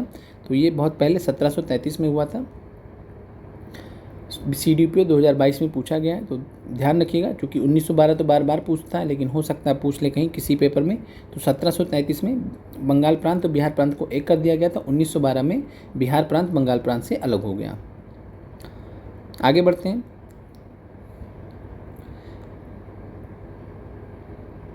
प्रश्न है 1888 में इलाहाबाद के किस राजा ने भारतीय राष्ट्रीय कांग्रेस के चौथे अधिवेशन के संपन्न होने में बहुमूल्य सहायता प्रदान की थी? तो ये थे दरभंगा के राजा। दरभंगा के राजा ने योगदान दिया था। 11 अगस्त 1942 को पटना शहर में भारत छोड़ो आंदोलन का किन्होंने मार्गदर्शन किया था? तो यहाँ पे जो है नगर के जो अधीनस्थ नागरिक थे, यानी जो सीनियर मतलब जो सिटीजन्स थे, तो नगर के जो अधीनस्थ नागरिक थे, उन्होंने 11 अगस्त 1942 को पटना शहर में भारत छोड़ो आंदोलन का मार्गदर्शन किया था। और यहाँ पे क्या हुआ था? तो WG आर्चर ने जो छात्रों पर गोली चलाने का आदेश भी दिया था। तो ये भी प्रश्न आपसे TRE में पूछा गया है। तो WG आर्चर ने जो है गोली चलाने का आदेश भी दिया था, और इसमें 7 छात्रों की मौत हो गई थी। फिर प्रश्न भारत छोड़ो आंदोलन का नेतृत्व किसने किया था? तो भारत छोड़ो आंदोलन का नेतृत्व यहाँ पे जो है किसी ने नहीं किया था। यहाँ पे ऑप्शन किसी ने नहीं माना गया, क्योंकि आंदोलन जो है आंदोलन स्टार्ट जिस दिन हुआ है उसी दिन सब लोग गिरफ्तार कर लिए गए हैं। 9 अगस्त 1942 को सभी लोग गिरफ्तार, जो सभी महत्वपूर्ण नेता तो गिरफ्तार कर लिए गए। तो नेतृत्व तो कोई कर ही नहीं रहा था, सब अंडरग्राउंड लीडर्स ही काम कर रहे थे। भारत छोड़ो आंदोलन का प्रारंभ हुआ था तो 9 अगस्त 1942 को। तो ध्यान रखिएगा 9 अगस्त 1942 को भारत छोड़ो आंदोलन प्रारंभ हुआ था। 8 अगस्त 1942 को भारत छोड़ो प्रस्ताव पारित हुआ था। और ये आपको स्थान भी ध्यान रखना है, तो ग्वालियर टैंक बॉम्बे, ग्वालियर टैंक बॉम्बे। आगे बढ़ते हैं। करो या मरो का संबंध किस आंदोलन से है? तो करो या मरो का जो नारा था ये गांधी जी ने दिया था। किसने दिया था? गांधी जी ने दिया था भारत छोड़ो आंदोलन के दौरान। और भारत छोड़ो का नारा किसने दिया था?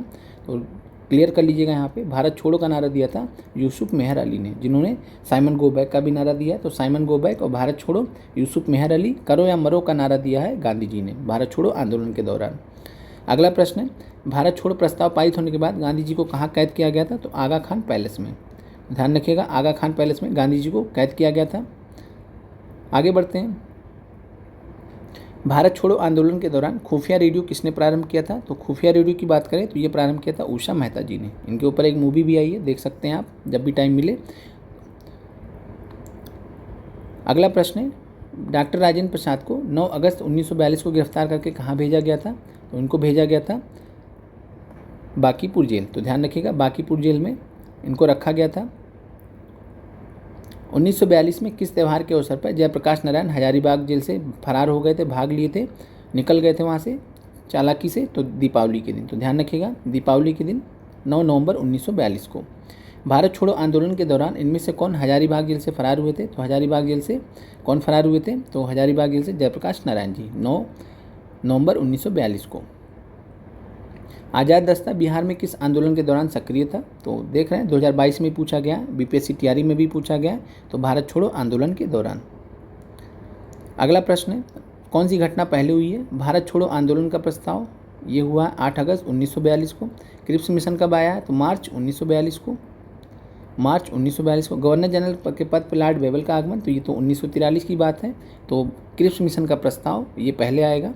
तो घटना कौन सी पहली हुई होगी? मार्च 1942 में क्रिप्स मिशन का आगमन। आगे बढ़ते हैं, साथ में कैबिनेट मिशन मिशन प्लान आपको पता है कब आया है? 1946 में आया है। इनमें से 1945-46 में दिल्ली में हुए आईएनए के मुकदमों के पक्ष में पेश हुए वकील कौन थे? तो भूलाबाई देसाई नेतृत्व कर रहे थे इन वकीलों का। आईएनए का मुकदमा चल रहा था। आगे बढ़ते हैं, आज़ाद हिंद सरकार के निर्माण की घोषणा की गई थी। तो आपको डेट याद रखना है, कब की गई थी? 21 अक्टूबर 1943 को। कहाँ पे की गई थी? सिंगापुर में। तो सिंगापुर में आज़ाद हिंद फौज के निर्माण की घोषणा की गई थी 21 अक्टूबर 1943 को। और साथ में स्वतंत्र भारत की अस्थायी सरकार का भी गठन की बात है, तो यही डेट हो जाएगा 21 अक्टूबर 1943 को। फिर 1943 में आज़ाद हिंद फौज अस्तित्व में आई थी। कहाँ पे? तो ये भी प्रश्न आपसे पूछा गया बीपीएससी तैयारी में, तो सिंगापुर में आई थी। अगला प्रश्न है, आईएनए किसके दिमाग की उपज थी और किसने इसकी स्थापना की थी? तो ये भी हमने आपको बताया था कि डॉक्टर मोहन सिंह संस्थापक थे आईएनए के। तो इंडियन नेशनल आर्मी इसके संस्थापक कौन थे? डॉक्टर मोहन सिंह। और 1943 में सुभाष चंद्र बोस ने नेतृत्व ग्रहण किया था, नेतृत्व अपने हाथों में ले लिया था। लेकिन स्थापना किसने की थी? तो मोहन सिंह ने। फॉरवर्ड ब्लॉक की स्थापना किसने की थी? तो फॉरवर्ड ब्लॉक नाम जो है स्थापना किया था सुभाष चंद्र बोस जी ने। तो ध्यान रखिएगा, सुभाष चंद्र बोस ने फॉरवर्ड ब्लॉक की स्थापना की थी। इसके अलावा अगर आपसे पूछे फॉरवर्ड समाचार पत्र, हमने आपको पढ़ाया है, फॉरवर्ड अखबार अगर पूछ ले तो फॉरवर्ड समाचार पत्र सीआर दास, जो सुभाष चंद्र बोस जी के भी गुरु हैं। तो सीआर दास जी जो कि सुभाष चंद्र बोस के गुरु थे, तो उन्होंने फॉरवर्ड अखबार स्टार्ट किया था। और फॉरवर्ड ब्लॉक की स्थापना 1939 में किसने की थी? तो सुभाष चंद्र बोस जी ने। आगे बढ़ते हैं, फॉरवर्ड ब्लॉक किसके द्वारा स्थापित किया गया? तो सुभाष चंद्र बोस जी के द्वारा। सुभाष चंद्र बोस के नाम से पहले सम्मान सूचक नेताजी किस देश में जोड़ा गया था? तो नेताजी उनको जर्मनी में प्राप्त हुआ था। ध्यान रखिएगा, नेताजी के नाम से कब वो जाने लगे? जब वो जर्मनी में थे। अखिल भारतीय फॉरवर्ड ब्लॉक की स्थापना के लिए सुभाष चंद्र बोस से कौन जुड़े और आईएनए आंदोलन में भी साथ रहे? तो ये सीलभद्र याजी थे। तो ध्यान रखिएगा, सीलभद्र याजी जो इनके साथ में थे। सुभाष चंद्र बोस ने निकोबार द्वीप को क्या नाम दिया था? तो निकोबार द्वीप को इन्होंने स्वराज द्वीप बोला था। और इसके अलावा जो है अंडमान द्वीप को इन्होंने शहीद द्वीप बोला था। अंडमान द्वीप का नाम शहीद द्वीप और निकोबार द्वीप का नाम स्वराज द्वीप रखा था। कैबिनेट मिशन भारत कब आया था? तो कैबिनेट मिशन तो इस समय तो मार्च 1942 में क्रिप्स मिशन आया था। 24 मार्च 1946 को आया था। कब आया था? 24 मार्च 1946 को कैबिनेट मिशन भारत आया था। अध्यक्ष कौन थे? तो लॉर्ड पैथिक लॉरेंस। हमने कई बार बात किया है, पॉलिटी में भी बात किया। तो लॉर्ड पैथिक लॉरेंस जो है भारत सचिव इसके अध्यक्ष थे। आगे बात करते हैं, और अन्य सदस्य स्टोफर्ड क्रिप्स थे और एबी अलेक्जेंडर। कैबिनेट मिशन की अध्यक्षता किसके द्वारा की गई थी? तो सर पैथिक लॉरेंस। आगे बढ़ते हैं, सर पैथिक लॉरेंस ने अध्यक्षता की थी। इनमें से कौन 1946 में भारत भेजे गए कैबिनेट मिशन का एक सदस्य नहीं था। तो स्टोफर्ड क्रिप्स थे, पैथिक लॉरेंस थे अध्यक्ष थे, एबी अलेक्जेंडर थे, रैमजे मैकडॉनल्ड नहीं थे। तो रैमजे मैकडॉनल्ड नहीं थे, तो इस प्रश्न का आंसर हो जाएगा बी। आगे बढ़ते हैं। इनमें से कौन कैबिनेट मिशन के सदस्य नहीं थे? तो कैबिनेट मिशन के सदस्य बेबल नहीं थे इस बार, एबी अलेक्जेंडर हैं, स्टोफर्ड क्रिप्स हैं, पैथिक लॉरेंस हैं। वह कौन सा कांग्रेस अध्यक्ष था जिसने क्रिप्स मिशन और लॉर्ड बेबल दोनों से वार्ताएं की थी? तो ये थे अबुल कलाम आज़ाद जी। 1940 से 46 तक कांग्रेस के अध्यक्ष थे, तो इसीलिए इनको जिम्मेदारी दी गई थी। अंग्रेजों द्वारा भारतीयों को 1947 में सत्ता हस्तांतरित करते समय कांग्रेस के अध्यक्ष कौन थे? तो ध्यान रखिएगा, अबुल कलाम आज़ाद जी नहीं थे। कौन थे? जेबी कृपलानी। तो ध्यान रखिएगा, जेबी कृपलानी थे और 1946 तक ही थे अबुल कलाम आज़ाद जी, और 1947 में जेबी कृपलानी कांग्रेस के अध्यक्ष बने थे। भारत के विभाजन के समय भारतीय राष्ट्रीय कांग्रेस के अध्यक्ष कौन थे?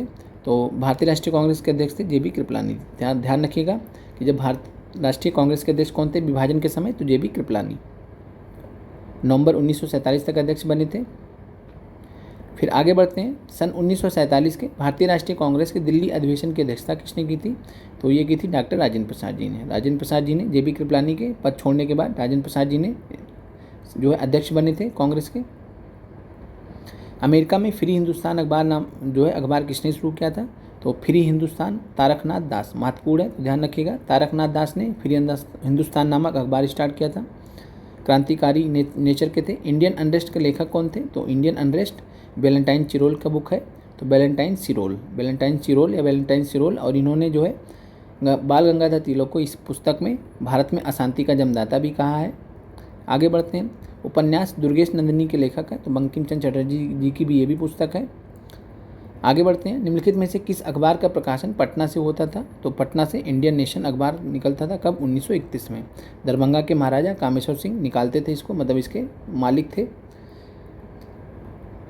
आगे बढ़ते हैं।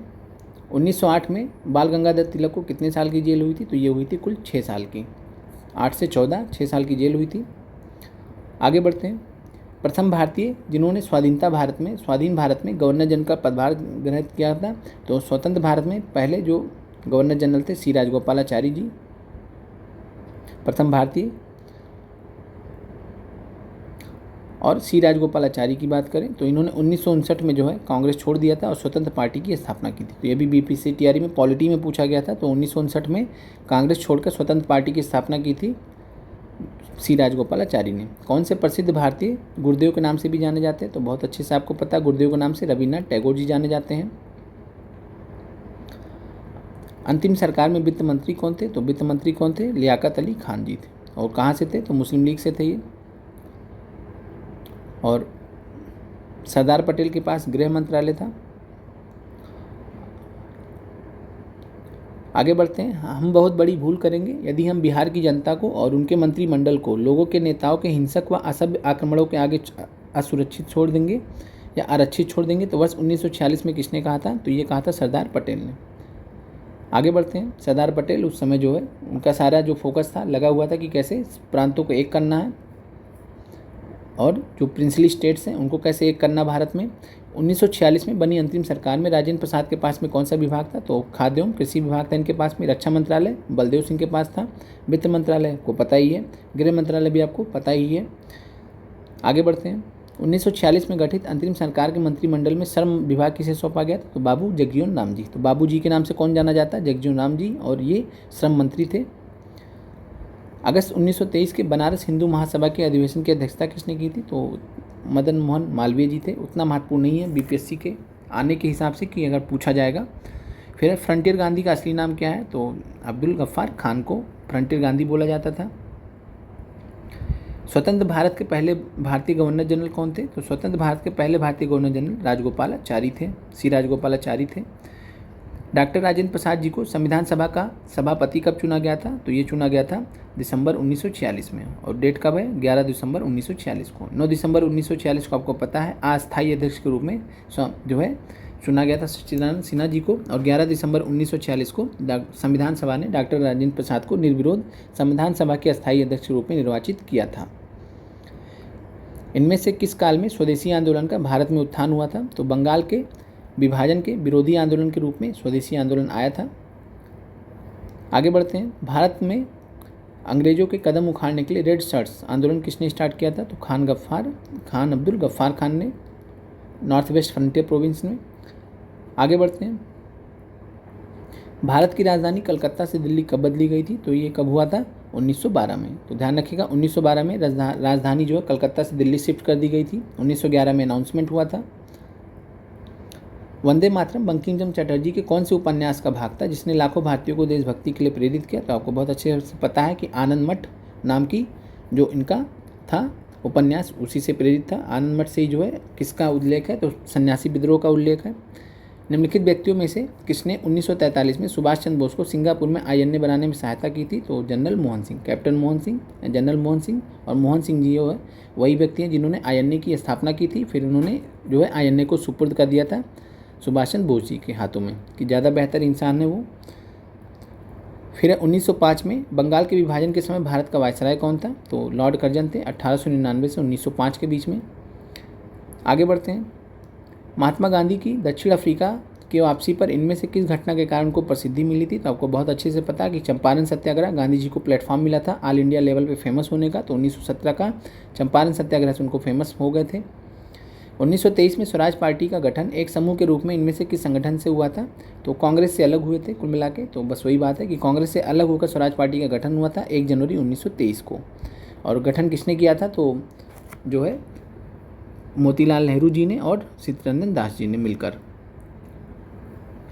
स्वामी दयानंद द्वारा आर्य समाज की स्थापना कब किया गया था? तो 1875 में आर्य समाज की स्थापना की थी स्वामी दयानंद सरस्वती जी ने। थियोसॉफिकल सोसाइटी की स्थापना किसने की थी? तो मैडम HP ब्लाथ की और साथ में कर्नल अलकॉट। प्रश्न हमने एक बार फिर से बात कर ही लिया है पहले ही। 1885 में भारतीय राष्ट्रीय कांग्रेस का प्रथम अधिवेशन किस स्थान पर हुआ था? तो प्रथम अधिवेशन हुआ था बम्बई में।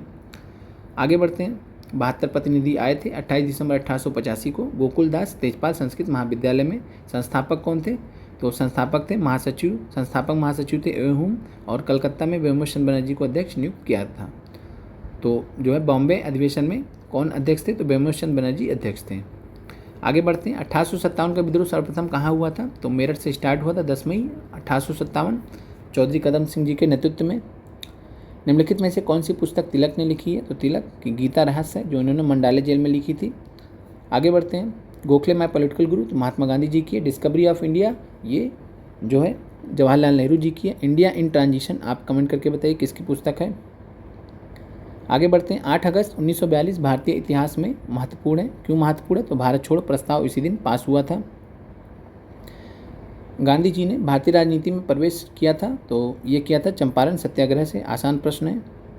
1947 में भारतीय राष्ट्रीय कांग्रेस के अध्यक्ष कौन थे? तो JB कृपलानी। 1947 में JB कृपलानी थे। तो आपके जो प्रश्न हैं मॉडर्न हिस्ट्री के समाप्त होते हैं और ये इतने प्रश्न थे जो आपके BPSC प्री में 1990 से 1922 के मध्य पूछे गए थे, 2023 के मध्य पूछे गए थे। तो ये लगभग 30-35 सालों के जो सवाल थे ये आपको सारे हो गए हैं और इसके अलावा आपको और कोई प्रश्न देखने की ज़रूरत नहीं है। तो आपका ये 2 घंटे के अंदर ही आपका ये वीडियो पूरा हो गया। तो आप कमेंट करके ज़रूर बताएं कि आपको क्लास कैसी लगी और साथ में चैनल को ज़्यादा से ज़्यादा शेयर करें और जो आपकी जानकारी में TRE4 के अभ्यर्थी हैं उनको चैनल से ज़रूर जोड़ें। मिलते हैं अगले वीडियो में। आप लोगों का देखने के लिए बहुत बहुत धन्यवाद।